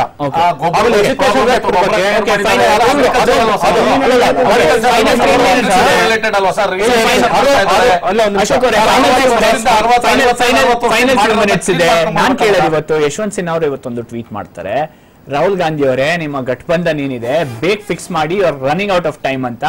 ಅವರು ಉತ್ತರ ಪ್ರದೇಶ ಬಗ್ಗೆ ಮಾತಾಡ್ತಾರೆ, ಬಿಹಾರ್ ಬಗ್ಗೆ ಮಾತಾಡ್ತಾರೆ, ಡೆಲ್ಲಿ ಬಗ್ಗೆ ಮಾತಾಡ್ತಾರೆ. ಕರ್ನಾಟಕದಲ್ಲೂ ಕೂಡ is the coalition running out of time. Fix ಮಾಡ್ಕೋಬಹುದಾ ಅವ್ರು ಇವಾಗ? ಇಲ್ಲ, ನನ್ನ ಪ್ರಕಾರ ಫಿಕ್ಸ್ ಮಾಡ್ಕೊಂತಾರೆ. ಬಿಕಾಸ್ ದ ಚರ್ಚೆ is only of 2 constituencies. It's just a matter of 2 more discussions. It's just a matter of convincing to Parmeshwar Saab and sitting across the table and saying what has to be offered. ಅಷ್ಟೇ. ಈಗ ಮುದ್ದನಮೇಗೌಡರನ್ನ list ಇಂದ ಬಿಟ್ಟಿರೋತಕ್ಕಂತಹದ್ದು ಕಾಂಗ್ರೆಸ್ ನ ಒಂದು ಅವಮಾನಕ್ಕೆ ಕಾರಣ. Because JDS ಅವರಿಗೆ ಬೇರೆ ಕ್ಷೇತ್ರಗಳು ಕೊಡಬಹುದಾಗಿತ್ತು, ಮೈಸೂರೇ ಅಂತಲ್ಲ, ಬೇರೆ ಕ್ಷೇತ್ರಗಳು ಕೊಡಬಹುದಾಗಿತ್ತು. ಆದ್ರೆ ಮುದ್ದನಮೇಗೌಡರಂತ ಒಬ್ಬ ಸಜ್ಜನ ರಾಜಕಾರಣಿಗೆ ಲಿಸ್ಟ್ ಇಂದ ಕೈ ಬಿಟ್ಟಿರೋದಕ್ಕಂತಹದ್ದು ಕಾಂಗ್ರೆಸ್ಗೆ ಎಲ್ಲೋ ಒಂದ್ ರೀತಿ ಮುಂದೆ ಕಾಂಗ್ರೆಸ್ ಕಾರ್ಯಕರ್ತರೇನೆ ಅವ್ರಿಗೆ ಡ್ಯಾಮೇಜ್ ಸಾಧ್ಯ ಇದೆ. ಈಗ ನೋಡಿ ಸರ್, ಹೈಕಮಾಂಡ್ ಮಟ್ಟದಲ್ಲಿ ಆಗಿರೋಂಥ ತೀರ್ಮಾನ, ನಮಗೆ ಜನತಾದಳ ಅಲಿಯನ್ಸ್ ಪಾರ್ಟಿ ಅವ್ರನ್ನ ನಾವು ಗೌರವಿಸ್ಬೇಕಲ್ವಾ ಸರ್? ಈಗ ನಾವು ಕಾಂಗ್ರೆಸ್ ನ್ಯಾಷನಲ್ ಪಾರ್ಟಿ ಇದೀವಿ, ವಿಲ್ ಅಗ್ರಿ. ನಾವು ಇವಾಗ ಜನತಾದಳ ಜೊತೆ ಅಲಿಯನ್ಸ್ ಇದ್ದಾಗ ನಾವು ಅವ್ರನ್ನ ಅಷ್ಟೇ ಗೌರವಿಸ್ಬೇಕಾಗತ್ತೆ. ಮಾಡ್ಕೊಂತೀರಾ ಅಂತ ಕೇಳ್ತಾ ಇದ್ದೀನಿ. ಶೋರ್ 100%. ಓಕೆ, ನಾಗೇಂದ್ರ ಅವರೇ ಬಿಟ್ಕೊಡಕ್ತಾ ಇದ್ದೀರಾ?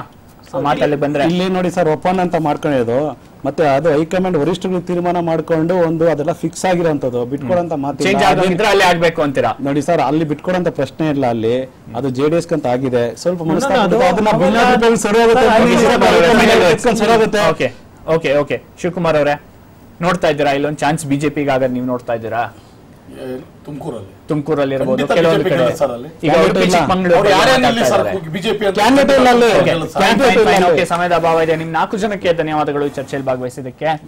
ಬರೋ 2-3 ದಿನದಲ್ಲಿ ಬಹುಶಃ ಪಿಕ್ಚರ್ ಇನ್ನ ತುಂಬಾನೇ ಕ್ಲಿಯರ್ ಆಗುತ್ತೆ. ಇವತ್ತು ಬಿಜೆಪಿ ತನ್ನ ಪಿಕ್ಚರ್ ನ ಕ್ಲಿಯರ್ ಮಾಡ್ತಾರೆ, ಯಾರೊಂದು 20-22 ಕಾನ್ಸ್ಟಿಟ್ಯೂನ್ಸಿಲಿ ಕಂಟೆಸ್ಟ್ ಮಾಡ್ತಾರೆ ಅಂತ. ಹಾಗೆ JDS ಕಾಂಗ್ರೆಸ್ ಕೂಡ ಜಾಸ್ತಿ ಟೈಮ್ ಇಲ್ಲ ವೇಸ್ಟ್ ಮಾಡ್ಲಿಕ್ಕೆ. ಸೊ ಡಿಸೈಡ್ ಮಾಡ್ಲೇಬೇಕಾಗತ್ತೆ, ತುಮಕೂರು ಯಾರಿಗೋಗುತ್ತೆ, ಮೈಸೂರು ಯಾರಿಗೋಗುತ್ತೆ ಅಂತ. ಇದೊತ್ತಿನ ವಿಶೇಷ. ನೋಡ್ತಾ ಇರಿ ನ್ಯೂಸ್ ಎಕ್ಸ್ ಕನ್ನಡ.